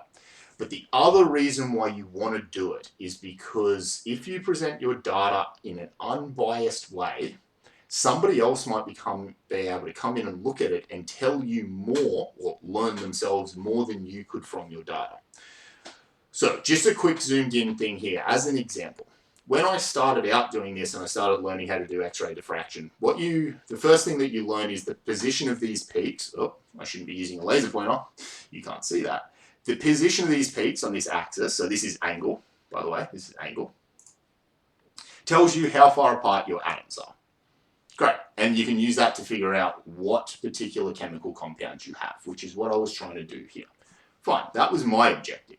But if I gave this to my supervisor, or if I gave it to myself now, knowing more than I did at the time, you can look at this and you can tell by how wide these peaks are, how fat they are, you can tell how big your crystals or your grains of your material actually are. You can tell by how asymmetric they are other things as well. So you might notice that these peaks aren't actually symmetric. They're biased to one side, and they can get tails on them. And when you do that, you can tell that there's dissolved oxygen on certain sites and all this sort of extra information. And you may not have been able to tell that when you put it in, but because you put your data in an unbiased way, somebody else might be able to pull more information out of it than you can. Okay, that's a big, long explanation of why you want to put in data in reports in ways other than just words. They're certainly the first thing that I look at in a paper. I get a paper, I just read an abstract. When I said before I go to the results, I don't go and read the results, I go and look at the pictures. I'm a child, I look at the pretty pictures first, okay? They're the type of thing that you probably want to think about before you start. So a bit of context, how many of you started writing up your 2A report and then realized, oh, I wish I took a picture of blah before I started assembling it or cutting it or whatever? So it's often quite good to be able to go, I'm going to need these things for the report later, so I'm going to start getting that data and those figures early. Okay, so the difference between results and discussion now. In some cases, this is a really blurry line, but in general, a result is a straight up observation. The thing went blue, and then your interpretation of that is your discussion. It was an indicator, meaning that the pH of the solution changed, That's your discussion. Okay, so you can put them together, or you can do them as totally different sections, and that's just based on context. I've never, I chop and change between every single thing that I write. I always have the discussion with myself or any of my co-authors. Should we put these together or should we put them separate? It changes every time. There's no silver bullet answer to that. Totally context dependent. So you can have, here's all my results, and then here's me talking about them, or here's me contextualizing each result as it happens. It's up to you. You're going to have to figure out which one works best for you. All right, conclusions and abstracts. These go at, so conclusions go at the end and an abstract goes at the start. So an abstract, and they're very, very similar things, and they give away the ending. So I guess they're basically, here's everything you want to know in a couple of dot points, basically. They're generally not dot points, they're generally a paragraph or two, but it's everything that you want to know in the report. It's the exact opposite of clickbait, okay? It's, here's the answer, here's the 12 seconds that's interesting to you, and then if you find that interesting enough, go and watch the whole rest of the thing, or read the whole rest of the paper. Like a blurb on a book, but it's actually just the end.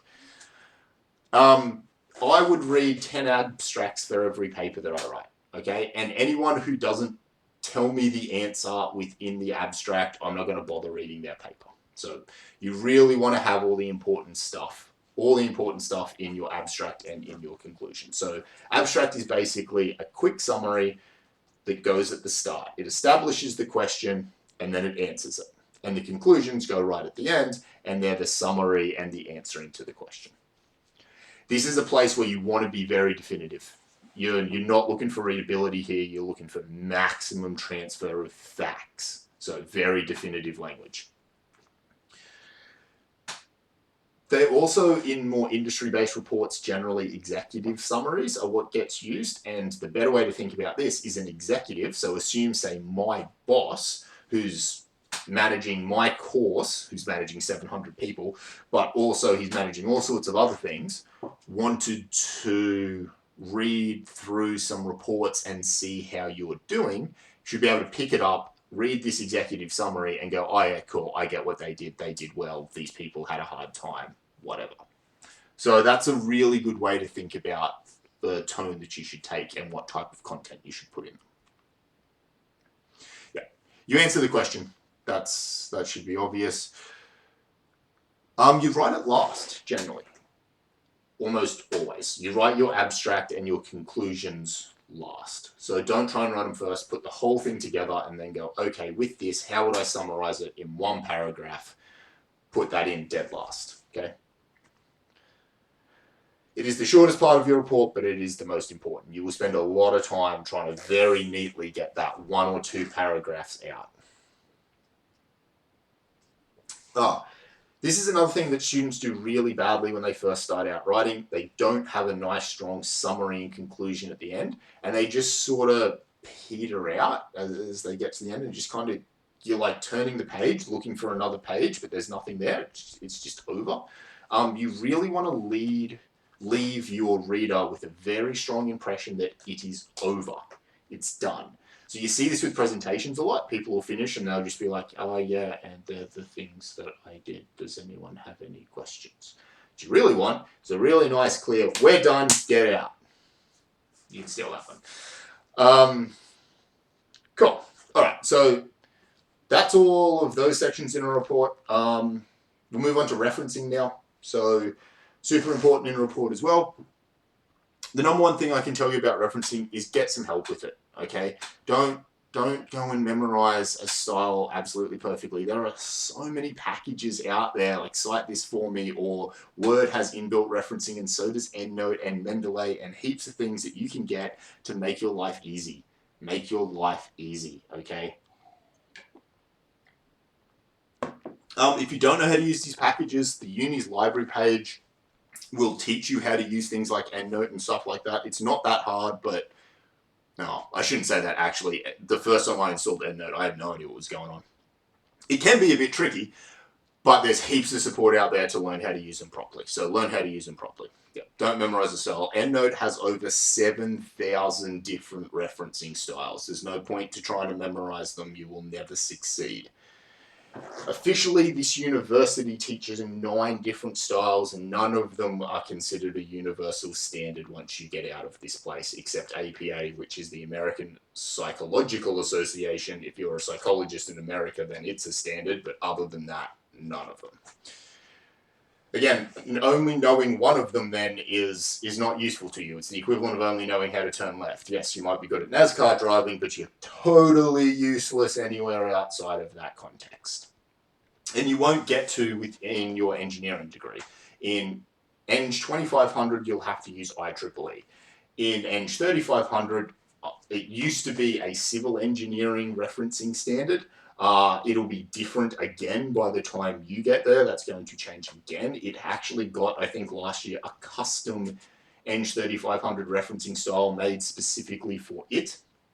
So yeah, you're never going to get by only knowing one. And once you get out of this place, you'll have to write based on whatever your particular client wants. Most journals have their own, and you'll be forced to use whatever theirs is. And a lot of companies just aren't going to care. Like we make a huge deal out of it, and I'm going to make a huge deal out of it in ENGG1500 about how important referencing is, and most companies aren't going to give a toss. So,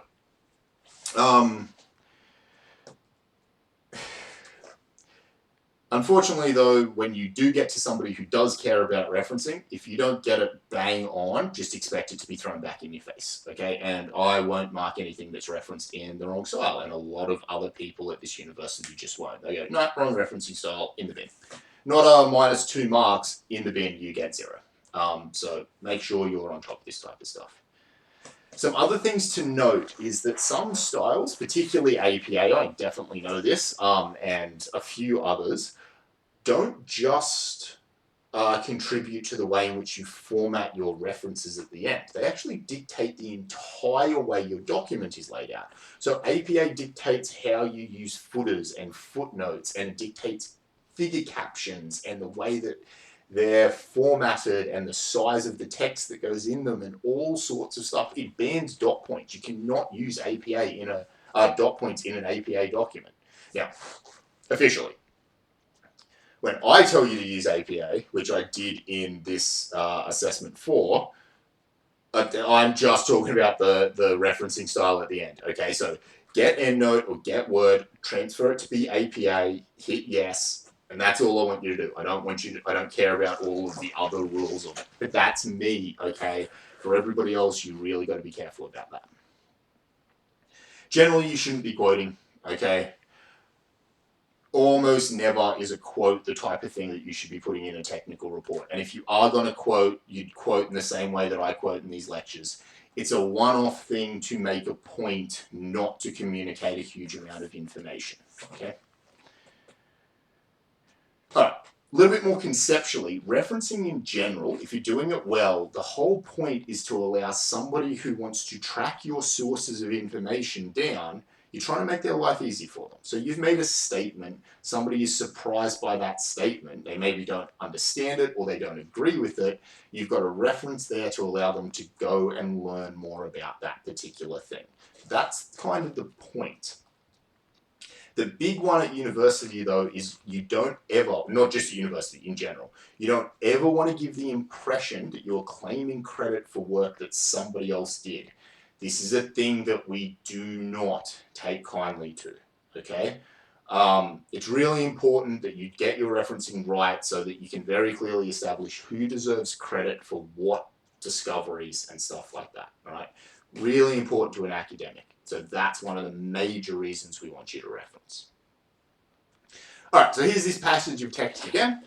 This time we're looking at it for a slightly different reason. We're looking at it as just an example of some text that has some references in it.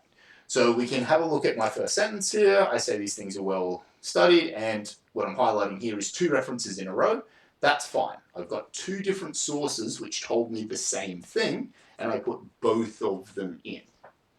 These 2 things are actually review articles. So this paper by Barsoom was a article, and so was this one. I think they're both by Barsoom. Yep.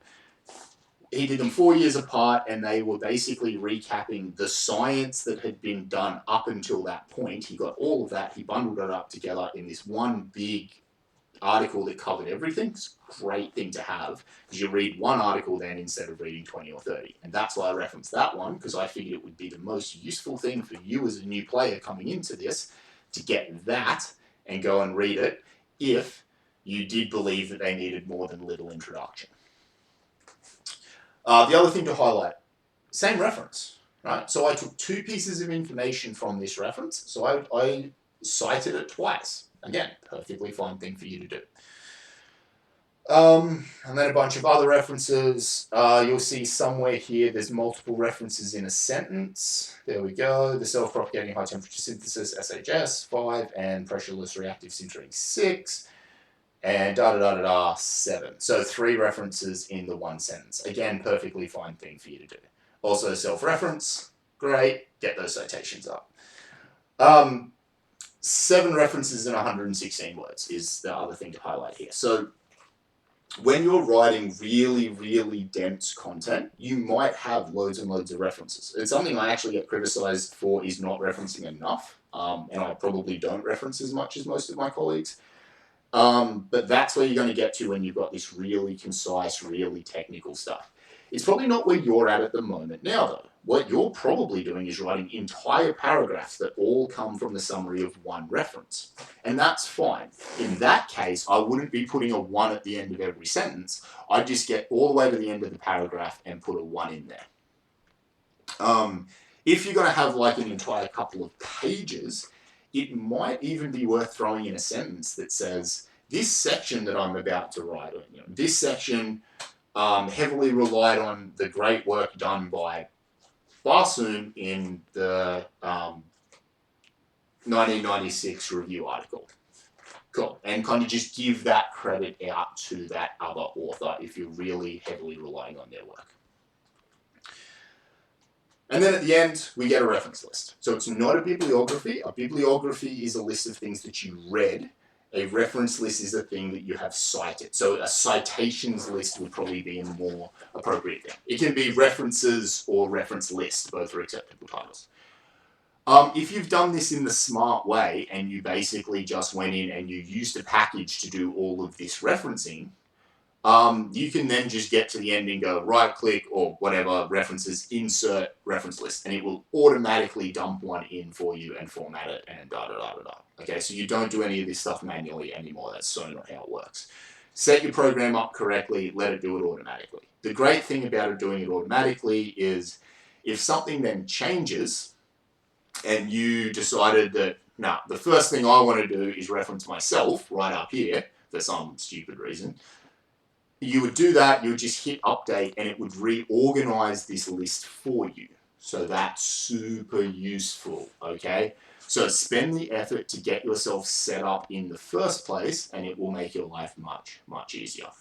By the way, the two big differences in the way in which reference lists are generally organized, a numbered system like this one will generally go in order of this is the first reference you had in your report, then this was the second, then this was the third, and that's the way this list goes.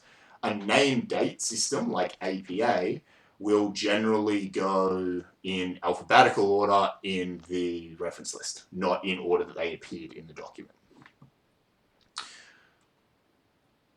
Yeah, these are inserted automatically if you use the package, so spend the effort, make it right. Get it right once, you'll be good forever. A few other sections. So just other bits and pieces in reports. We're getting to the end of this now. We've got miscellaneous sections and appendices to go.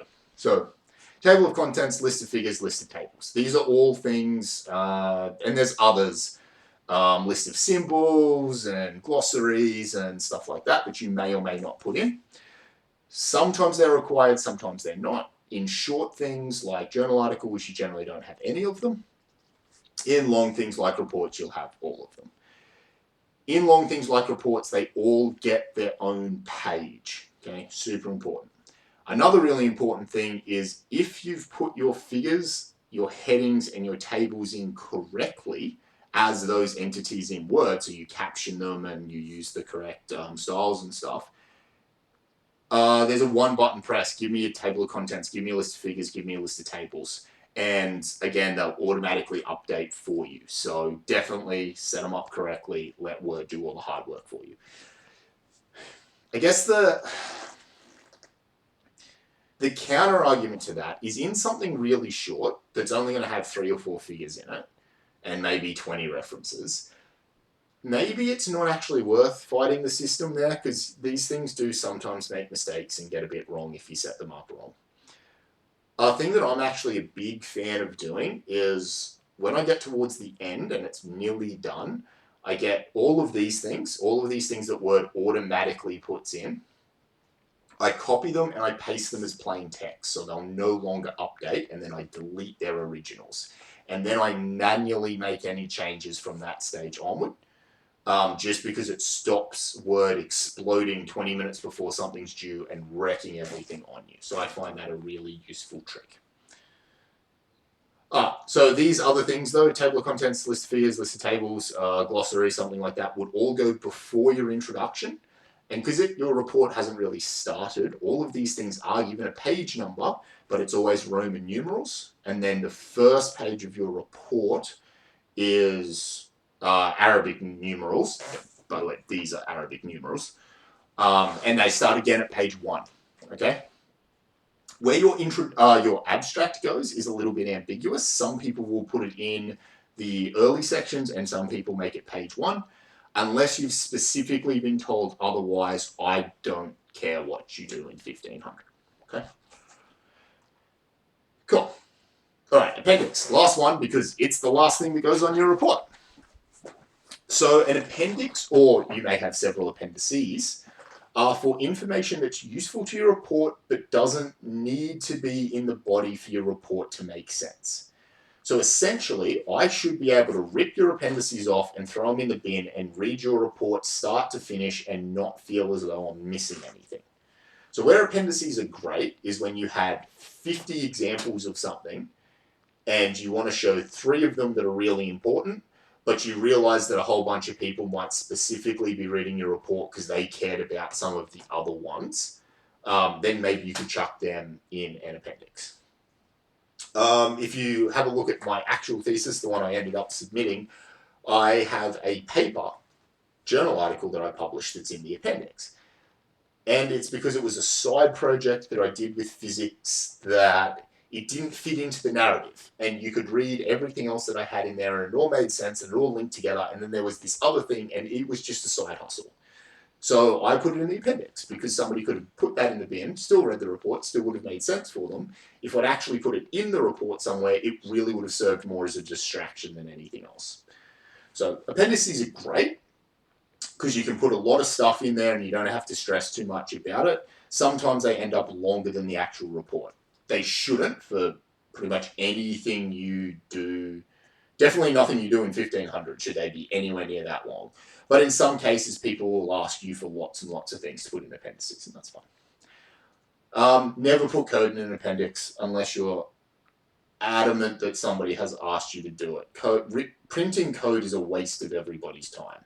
If you want to share your code with somebody, give them GitHub, okay? Don't print it into an appendix. Nobody got time for that. Good thought process is, I'm not sure if this should be a result or not, then it shouldn't. It should be in your appendix. Unless you're committed that it definitely should be in your results, it goes in your appendix. If I'm not sure whether this actually belongs in my appendix or not, it doesn't. It belongs in the bin. Okay? Don't overstack these things. Cool. Awesome. So, summary.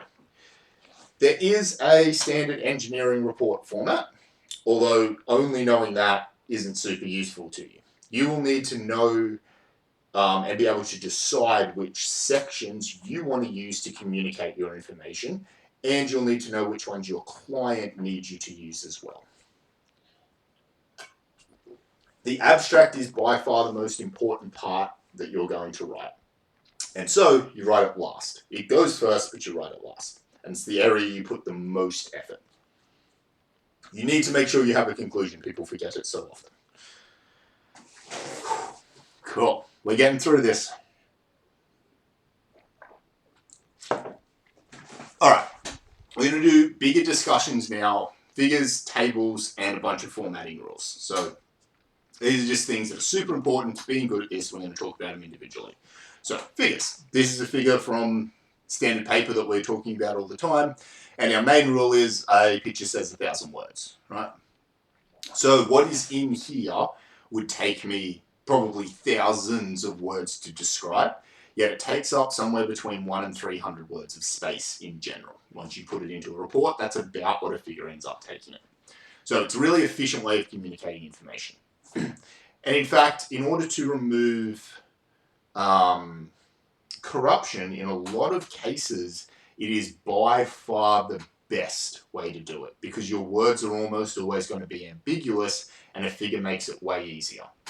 In fact, in some cases, figure's the only way to do it. My example here, my favorite one, is describe to me a color I've never seen. How would you do that? How would you describe to somebody a color that they had never seen in their life? There's no way to do it. Even describe to me a color you have seen. Describe the color blue to me. You can't do it. It's not really a thing that's possible to do. Whereas with a figure, boom, that's blue. There you go. Job's done. All right?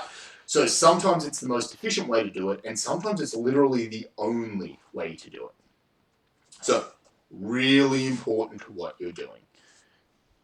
There is an argument that says a paper or a report should be able to be understood by an expert in the field by them simply looking at the figures and their captions. And I don't entirely prescribe to this, but I definitely like it as a starting point. It's definitely how I think about putting my figures and setting up my results, is I do my figures first and then the text goes around them. Never the other way around. Always figures first.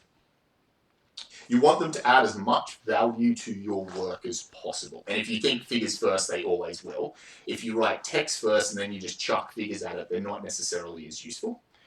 You want them to be as clear and as informative as you can possibly make them. So you spend a lot of time getting your figures right. They also need to be discussed and referenced in the text. So I said that they should be roughly standalone. Depends on how long you want to make your figure captions, but you want to have them be related to the text that's around them. This is, again, easy if you did figures first and then you wrote text to go with them.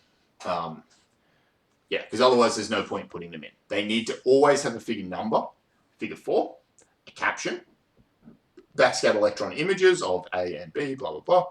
And they need to get a cross-reference in the text. So in the text, this is the excerpt from the paper, representative scanning electron microscopy, so SEM, images, are shown in figure 4.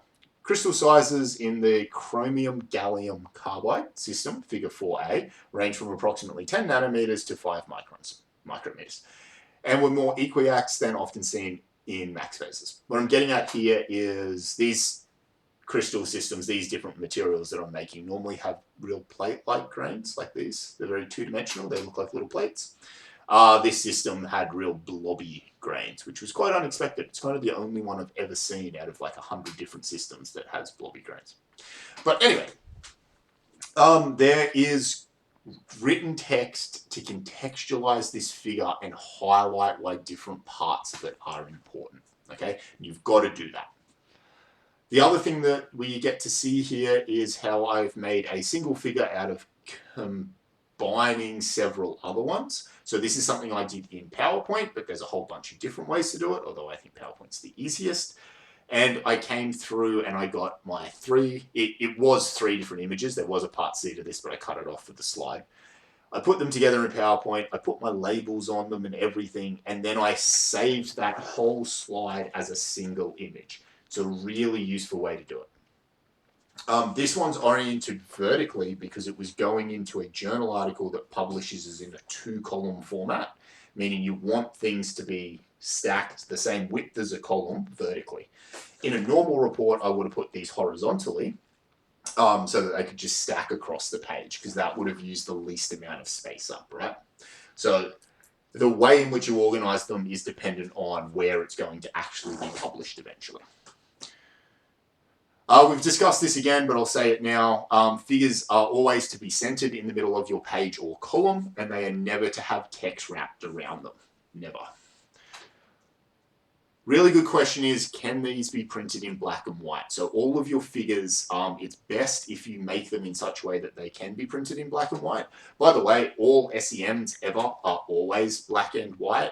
They're smaller than the wavelength of light of the things that you're looking at here, so color doesn't actually make any sense. So any one of these that you've seen that's got colors in it is falsely colored. But the point of my story here is you're generally not going to be in charge of reproduction. And in fact, in 1500, you are no longer in charge of reproduction. Because you're not printing and handing in hard copies, I'm marking the thing that I print, and I'm printing all your reports in black and white because I have thousands of them. So if your figures work in black and white, that's a big bonus for you. Okay, so you should make them work that way whenever you possibly can. The main way in which you see this embodied is when somebody does graphs, instead of using a red and a blue line, use a solid and a dashed line. That is the most common way of dealing with that. Okay, that's figures, super useful. Tables, less useful. So this is a table of data. I'm going to use it to highlight a whole bunch of things. They're good for conveying large amounts of data to somebody, and this is a log table and it was important for that process. They're horrible things to read. I mean, how many of you, when this thing appeared, you looked at it and went, that's a lot of numbers, and then hoped that I wasn't going to read them out one at a time? So unless they're a lookup table that you're putting in for somebody who you know is going to need to come back to this and use it as a reference, then it's useful. But otherwise, people don't read tables, pretty much ever. So if ever you can replace this with a figure or a graph, you'll be able to communicate your information so much more clearly to your audience. If you can't replace it with a figure, and you know somebody's not going to read it, why is it there? Like, there's some cases where, yes, it definitely should be there, but you should be definitely asking that question. Can this be a figure? And if not, why am I bothering to put it in? If you get an answer, a good answer to those, yes, put it in, but don't put them in by default. Learn to make your own. So screenshots of tables or photographs of tables is generally a bad call. You want to learn, super easy to make tables in Word, learn how to do it. That way you can format them correctly, because we're going to talk about formatting of tables in a second. You can single space your tables. I was asked this question a couple of times. I'm perfectly happy for you to put single space text in a table in ENGG1500. And generally, even in a report that's got double space body text, you would have single space tables. All right. So, rule number 1, captions go above in a table, not below. The interesting point here is that tables are designed to be read from top left, up here, so the caption goes above. Both their caption went above and so did mine. Figures, it turns out, are actually generally considered to be objects which are viewed from bottom left. So if I scroll up to my figure, they're generally actually assumed to be looked from this way up. So that's why figure captions go below and table captions go above.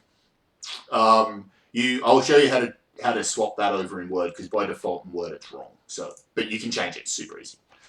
This is the other one. This is the one that gets most people. Is tables aren't meant to have vertical lines in them. And I actually use this as the example because it both does and doesn't have vertical lines in it. So vertical lines in tables meaning these ones, right? These dividing lines. Basically, the argument is that they're not needed. And if we look in here, 0, 1, 2, 3, 4, these columns here, they don't have vertical lines in them, and yet they're very clearly separate columns. So these vertical lines generally aren't required and thus shouldn't be there. Now, I'd heard this rule, I'd been told this rule, I thought this rule was dumb, so I spent hours trying to look it up and search through all this data to finally find this was the best explanation I got. This is the usual typographical rule. You do not want to put on the page something that interrupts the eye movement from left to right. A generous spacing between the columns and alignment give enough information about the columns. Extra rules, meaning lines, make reading more difficult. So that's the explanation behind why you don't put vertical lines in tables. I think, yeah. I personally still prefer a single vertical line generally to separate out the stuff on the left, and sometimes I still use vertical lines in tables because although I understand the rule, sometimes I think it's dumb. But, you know, if I'm writing for somebody who demands that I do it correctly, which is fair, then I do it correctly. Alright, other rules, don't split them over multiple pages. So if you have a table, you want to do your utmost to keep it onto a single page. If you do ever have to split it for any reason, because it's longer than one page or something, you need to re-put your headings in again on the next page. You don't just continue it on. So you almost make two tables effectively. But we did that. Designed to be read from left to right and from top to bottom. Same as text, different from figures. Cool. Oh, awesome. Quick fire formatting rules. So this is a bunch of formatting rules that there's no real context to these. It's just here's a bunch of things that you need to know. So I'm going to do them short, sharp, fast. After a full stop, do you put a double space or a single space? The answer is single space. Typewriter days, the rule was double space because of the way that it separated keys out. And so it was for many, many years the correct thing to do to put two spaces after a full stop. It no longer is, don't do it. For long numbers, do you use separate by commas, by spaces, or by nothing? So the Young's modulus of steel is 205 gigapascals, or 205 billion pascals. The correct way to write that is with spaces between every 3 digits. The reason why it's not commas, two reasons. Partly it was in scans and reproductions that sometimes commas got lost, but more importantly, a lot of places in Europe and France and stuff like that don't use a full stop as a decimal point, they use a comma. And so this leads to huge confusion when you're using it to separate thousands and they're using it to separate decimals. Super dangerous. We've covered this one before. When formatting numbers and units, you should put a space between your numbers and units, but the interesting factor is that you should be using what's called a non-breaking space, which you get by hitting Control-Shift space in Word, and that will keep the 12 and the M together even though there's a space between them. So as you approach the end of a line, the M won't drop down onto the next line and leave the 12 behind it. A non-breaking space, Control-Shift space, will move the two together at all times. You should use the words, avoid using the words above and below basically wherever possible. You want to be specific. So you don't want to say the table above, you want to say table 3. And if it's not necessarily on that page, you would want to still avoid the term overleaf, so the table overleaf, because it doesn't always work out that way and things get moved around. Table 3, figure 4, whatever. If it's a long way apart, you may wish to say table 3, section 16, or table 3 methodology, section methodology, or table 3 page 47 for things that are a long way apart in the document. But be specific. Above, below are not specific terms. Don't use them. You want to avoid color. We've spoken about that. Wherever possible, don't use color. It doesn't impress anybody and it causes problems in communication. You should have page numbers from now on. They belong at the bottom right of the page. Your preliminary pages, i.e. those ones before your introduction, get Roman numerals, and your ones after your introduction get Arabic numerals, and you start again from 1. Section breaks are your friend in how to do that. Your margins. Margins are to be set in your document based on printing and binding procedures normally. So if you want to put them into a book, you need to have a big margin in the middle, so the spine, you don't want your first start of your sentence all the way buried into that spine, right? So narrow margins are generally bad for things that are going to be bound. If you use metal spiral binding, however, you can get away with really narrow margins, which is what I would normally ask you to do in 1500. You're not printing anymore, so it doesn't really matter. You should also always use what we call justified text. So this is fully justified text, meaning it's hard up against the left and right hand sides of your column or your page. The main reason for this is if you have to look at something written in 2-column format, or column format like a newspaper or a journal article, it's way easier to get distinguishing lines between the columns if you use justified text. So you will now use that for everything you write. Also, if you ever pick up a book, you will see that it's a novel. It's always got justified text. It's so much better for reading if you do it that way. The other thing that you might find if you flick through your book is new chapters almost always start on a new page. Again, short things, 10 pages or less, maybe you don't give them a new page, but longer documents, new chapters, or major headings always start on a new page. This also includes lists of tables, lists of figures, contents pages, introductions, all of that all get their own page. Yes, it can be wasteful, but that's how it is. Interestingly, if you ever pick up a novel, page 1 is always a right-hand page as well. Right-hand pages are always on. You should use an active over a passive voice because it makes you more decisive and correct. We've spoken about that. You want to be less wordy and more factual. It is a better way of communicating. You want to format your headings in the appropriate way. Now, this is partly, don't overdo it. You don't need to overdo it, okay? So you don't need bold, underlined, italic, colored things to be headings. Just put them in, make them 2-point text size bigger, and maybe bold for major headings and italic for subheadings. Don't overdo it. It should be obvious anyway, particularly as you're leaving pages and spaces like that for new headings. When you're putting in equations and symbols, you need to have an equation, use the tab. So in Word, there is a tab for putting in equations and symbols. I do not want to see you screenshotting any of these things and dumping them in, okay? Use the tab. Cool. These are a bunch of things that you can now look for when you go and do your proofreading part of assignment 3. Okay? Bunch of stuff that as a proofreader I would be looking for to be correct in a document. Not necessarily when I read through it. This would make up my list of things that I'd flick through the report and look for. Oh, cool. As promised, how to do captions and cross-references in Word. Let's delete that. Now, so I have a figure. I obtained it from the internet. I come into Word, I paste it in. Control V, paste in. Hold on, I shouldn't do Control V. Right click, paste the figure in. There we go. Now, very importantly, I don't come in and mess with this. Never mess with this. Never do any of this text wrapping crap. That's always just going to cause you problems. Okay? You can crop them. I'm a big fan of cropping figures. Yeah, get over there. And then I need to center it, remember? Center. Excellent.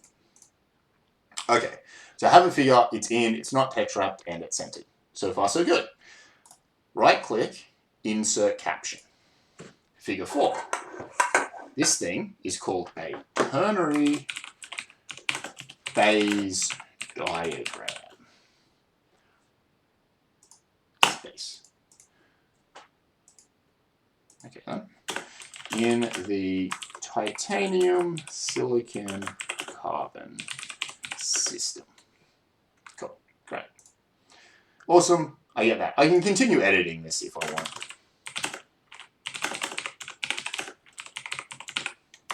Do whatever I want. Okay, but that's how you put in a caption. And if you notice I've highlighted, it's actually gone and reselected this 4 here. That's because it's a special thing that I've put in. So I can go, I'll just put some more text in, Now I want to say in figure 4, you can see where the max phase sits. So I'm going to go in, right click, not right click. Where is this? Insert, cross-reference, not a numbered item, but a figure, figure 4, and I don't want the entire caption, I want label and number only. Okay, insert, close. Okay, and that grabbed figure 4 for me. The max phase can be, you don't need that sentence. Now, what's great is if this then gets updated and this becomes figure 5, because I insert something in earlier, I can go up to my list of figures and I can update all, and it will update the cross-reference that goes with this figure, and everything will all change together. Okay, so that is so how you should do this. You can come up to wherever my list of figures was going to be, and you can just insert one of them super easily by a way that I definitely don't remember how to do.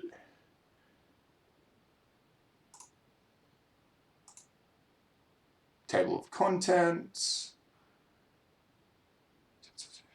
to a table of figures. Bam. There's your table of figures. Okay.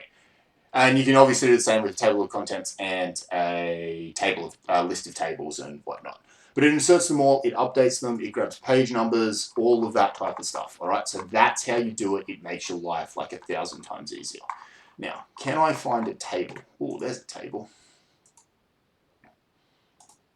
Right click, insert caption, position below selected item, above selected item, figure label, figure, no, table, table 3. Okay, so that's the stuff that you need to be able to change to get these things to work in the right spot. It's really easy. You pick it up really quickly. Once you figured it out once, you'll figure it out again, and it remembers the last defaults that you used and stuff like that. So it does become super quick, super easy. You definitely want to know how to do this. All right, pagination. We're getting towards the end here because this is one of the last things that you do in a report. We got like 10 slides to go. So pagination is talking about how things are laid out on a page. Predominantly, you're looking at things like don't split tables over 2 pages. Make sure that you can move them around to get them to all be nicely on one. You don't want like the last line you have on a particular page to be a new heading, for example. You want to just move that stuff down onto the next so it's all together. Another common one is a figure and its caption gets pushed onto the next page. You don't want that to happen either. All major headings should also start on a new page, but subheadings sometimes get caught just a subheading. So you just insert a page break, get it onto the next page. We talked about not using above and below because they often always get messed up on you. Wherever you can, it's nice to get a figure and the text discussing that figure on the same page. You can't always do that, but wherever you can, that is nice to do.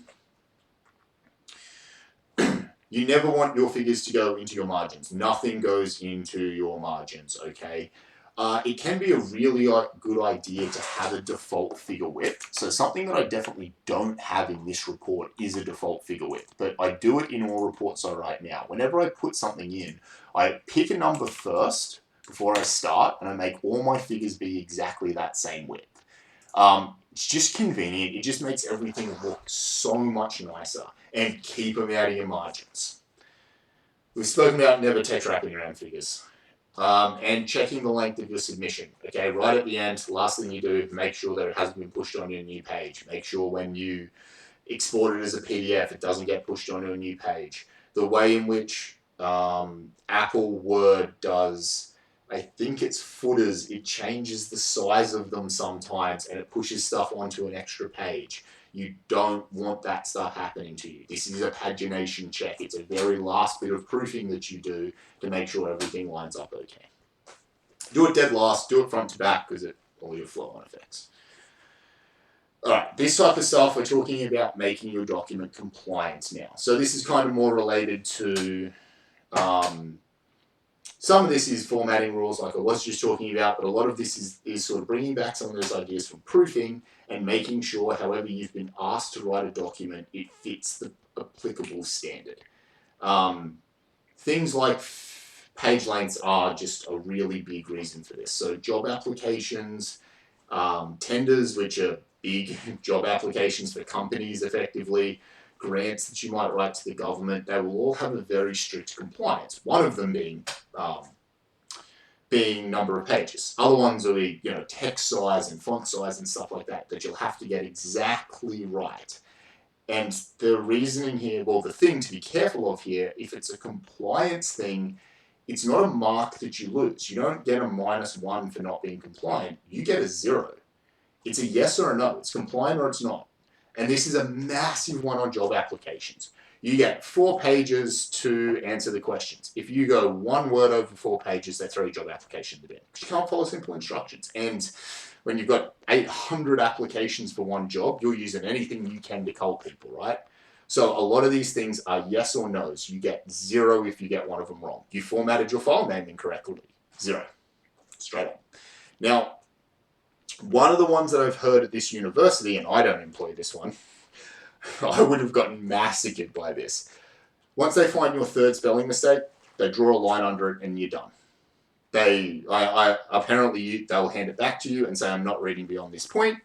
That's it. That's what you got to. You can resubmit after you've fixed all the spelling mistakes in there, but you'll be late when you do resubmit. So yeah, up until your 3rd spelling mistake, and then that's it. That sounds harsh to me. But I've got some compliance rules as well, right? You got to have the title page, you got to get your font right, you got to get your spacing right, Or, now, I don't put it in the bin. I give you the opportunity to get it back, but you're going to cop that penalty, yeah? Because once you get out of this place, it's again, it's not a slap on the wrist penalty, it's a 0. It's a you are fired. Do not pass go, do not collect $200, see you later. So, one of the reasons that we hold you to such strict formatting rules in some areas is because you're going to be held to that standard once you get out as well. But it's a learning experience for you here in your very first year. We just dock you half a mark every time you make one of these mistakes. Just enough so that it stings enough for you to remember it, not enough to fail any of you, so don't stress. Okay. Consistency is key in this game. Oh. Most of these rules are created and enforced such that all documentation looks the same. We've spoken about this before around when you've got multiple authors and you're one company, you want everything to come out looking clean, okay? So you are at the whim of what everybody else wants, not necessarily what you want. And a lot of the time you're going to get formatting stuff and you're going to hate it, but you've just got to be consistent, okay? I use the example that one steel has its own color red, and if you don't use that red, it's not an acceptable document. Or my friend who had a report thrown back at him because he used a 4-ring binder, not a 2-ring binder. That's what the client asked for, he got it wrong. So if you're unsure about any of these types of things, you want to look them up. But even so, you may still be unsure and you want to just stick to your convictions. Make a call and be perfectly consistent throughout. Because even if you make that call wrong, we're like, yeah, they're wrong, but at least they were consistently wrong. And then I know if I tell you, hey, do this instead, you'll be consistently right from that point onwards. Being ambiguous, you're definitely wrong. That's the worst thing you can do. Okay, so make a call, stick to your convictions. In 1500, if you do that and you get hit real hard for it and you bring it to me and say, hey, I now understand I did this wrong, but look how reliably I did it wrong, I'll be inclined to give you half a mark back. Again, provided you can defend why you thought you were right in the first place. Few final tips and tricks. We are getting there. Little bit of general writing advice here. This is, maybe it belonged up in the planning and shaping section, but it's not really about planning and shaping. It's more about general writing skills. So some things that I've either been told have helped other people or things that have helped me in the past. So the main one is break your work up and have a plan on how you're going to write. Don't just look at a big document and go, oh, I'm going to sit down and write this. You are doomed to fail. Good writing starts with good planning, but it's more than just a plan on how to write the document. It's also planning your life about when you're going to write. So have a plan, Know when you're going to write, have yourself sorted out. Break it up into parts. And when you do break it up into parts, a piece of advice that other people claim works really, really well for them, hit and miss on this, but some other people absolutely swear by this, so I definitely suggest you try it, is what they call finishing on the hill. So when you're getting towards the end of a writing session, and you've got a few more things you want to write about, and then you're going to stop, don't write about them. Put them down as 2 or 3 or 4 dot points that are going to make up 5 or 6 paragraphs or whatever when you come back to this the next day, and put them down. Give a bit of space, write them down, write what you're going to talk about, and then stop and walk away. The idea behind this is the next day, when you come to go, I should do some more writing, you realize, oh, this is going to be really easy because the first couple of things I want to write about, I already know what they are. There's no barrier to entry anymore. It's super easy to start. And then you start, because that was easy. You write some things you already knew about. That was easy. You build momentum, and then you can easily slide into getting more useful writing done. So the argument is that finishing on the hill gives you momentum to start again, and that makes writing easier. So that's a big one that people teach, and some people absolutely swear by. The thing that helped me the most when I wrote my thesis was setting a time and a minimum time that I was going to sit down and I was going to write for first thing in the morning. So I would wake up and I'd go to the bathroom and I'd come back into my room and I would start writing. And I wouldn't get up for a set period of time. Some days this was pulling teeth.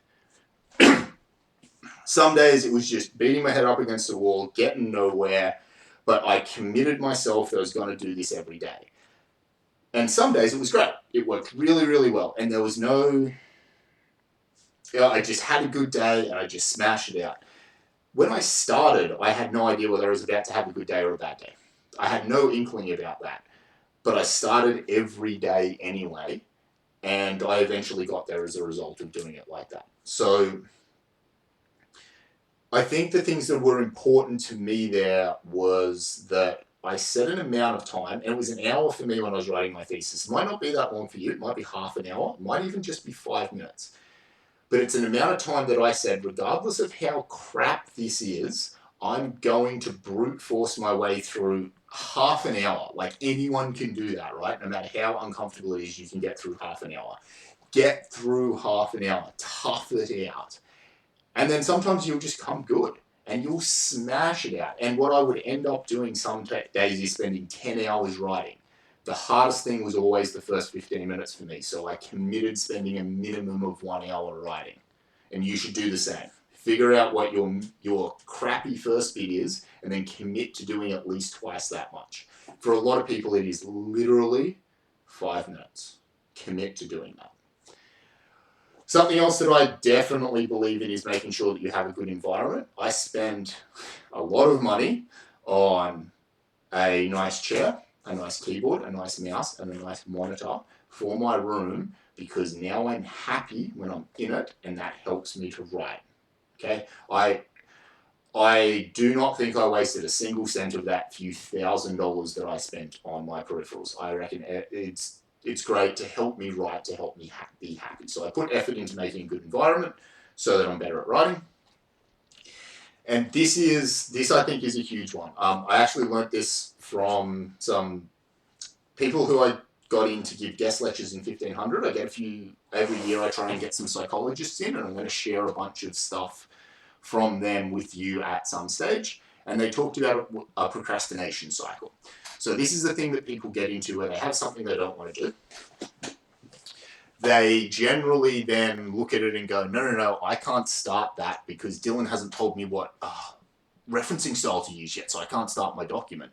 And you put it off, and then it becomes a bigger deal because you haven't started it yet. Your due date gets closer, and it becomes more anxiety causing, and so you put it off, and so it becomes more anxiety causing. And the thing is, smart people are really good at coming up with excellent excuses as to why they can't do a thing. And you basically get trapped in a cycle. And one of the things that you will find a lot of people have is a procrastination activity. It's a thing that they do when they want to procrastinate that gives the impression of doing something useful. So the most common one is coffee. I'll just get a cup of coffee before I start. If you ever say that, stop. Don't get the cup of coffee. You are hurting yourself. Commit to doing 15 minutes of work without that cup of coffee, because it's an excuse. It's not helping you. That cup of coffee is not going to make a difference in the next 15 minutes. Commit to smashing out a little bit. Then reward yourself with getting the cup of coffee, not the other way around. It's a procrastination activity. And once I realized what that was for me it was emails. I would check my emails and I'd do a few of them because it was easy and it felt like I achieved something. Once I realized that, my productivity went through the roof. It's like, I don't want to do this thing, tough it out for 5 minutes, 15 minutes, whatever, then reward myself. I'll do the same thing with energy drinks, right? So yeah, just super useful tips and tricks that I've learned. In order to get around this, I think the best way to stop procrastination is you have an exact start time. I will start writing this report at 8 a.m. And I don't care, and then you have a minimum time, and I will not get up until 8:15 or 8:30. Hold to those unbelievably rigorously. You can get your coffee at 8:15. It's not going to make a difference. Just commit to getting that done, and you will find that all of this becomes 1,000 times easier. I cannot stress enough how much of a difference this makes. All right, our big take-homes. There's a lot to being a good writer. It's complicated. There's heaps of information here. It's something that you're going to learn over a long period of time and you just got a big brain dump of it. Now you know that though, you're going to be able to start effectively improving your writing style. And you will continue to improve your writing style for the entire rest of your life. And soon, and I'm going to say soon meaning the next 2 or 3 years, you will be at a professional standard where you'll be happy to go into industry and do it with the best of them. All right, cool. Just as a distraction at the end, I'll chuck this link in the description. It's a really cool video by Crash Course Philosophy. They talk all about communication and words and stuff from a totally different perspective, but there's heaps of really interesting things and a bunch of overlap there. So I suggest, maybe not right now, but at some stage, go watch this awesome video. And to finish with, next week, you don't have a lecture. In fact, in the rest of 1500, you don't have another critical lecture, okay? We're going to get some guest lectures in if I can. I'm going to make a whole bunch of other cool videos for you to teach you weird stuff, but this is it. This is all you've got in terms of huge content. You are officially through it, okay? You're over the hill. It's all downhill from here, all right? I know we're only in week 6, but this is very deliberate. Ench1500 is super front heavy. I've bombarded you with information. Now we coast home, okay? It's awesome. Also, I'll probably give a lecture next week. I'll continue to make videos. I'll continue to chuck them up. I'll definitely do the Monday live streams throughout the rest of the semester. You'll still have me for the lecture. You just won't have me giving you huge brain dumps of content that you have to learn anymore. Probably going to try and do videos on Word and PowerPoint and Excel. You've got a lecture coming eventually on presentation skills and innovation entrepreneurship and startups and stuff like that. So there's other content to come, but none of it that's super critical, difficult stuff. But again, you'll have a live stream every week. I thought that worked brilliantly last week. You can start working on your project. Use that lecture time. Still consider it to be Ench1500 time, but work on your project, work on your assessment. Maybe rewatch this lecture next week. Maybe that's a useful way to spend your time. And otherwise, you're done. Thank you. If you made it this far, thank you. I know it's a lot. I'll see you in the live stream. Have all your questions for me then, and we'll talk about it then. Thanks, guys.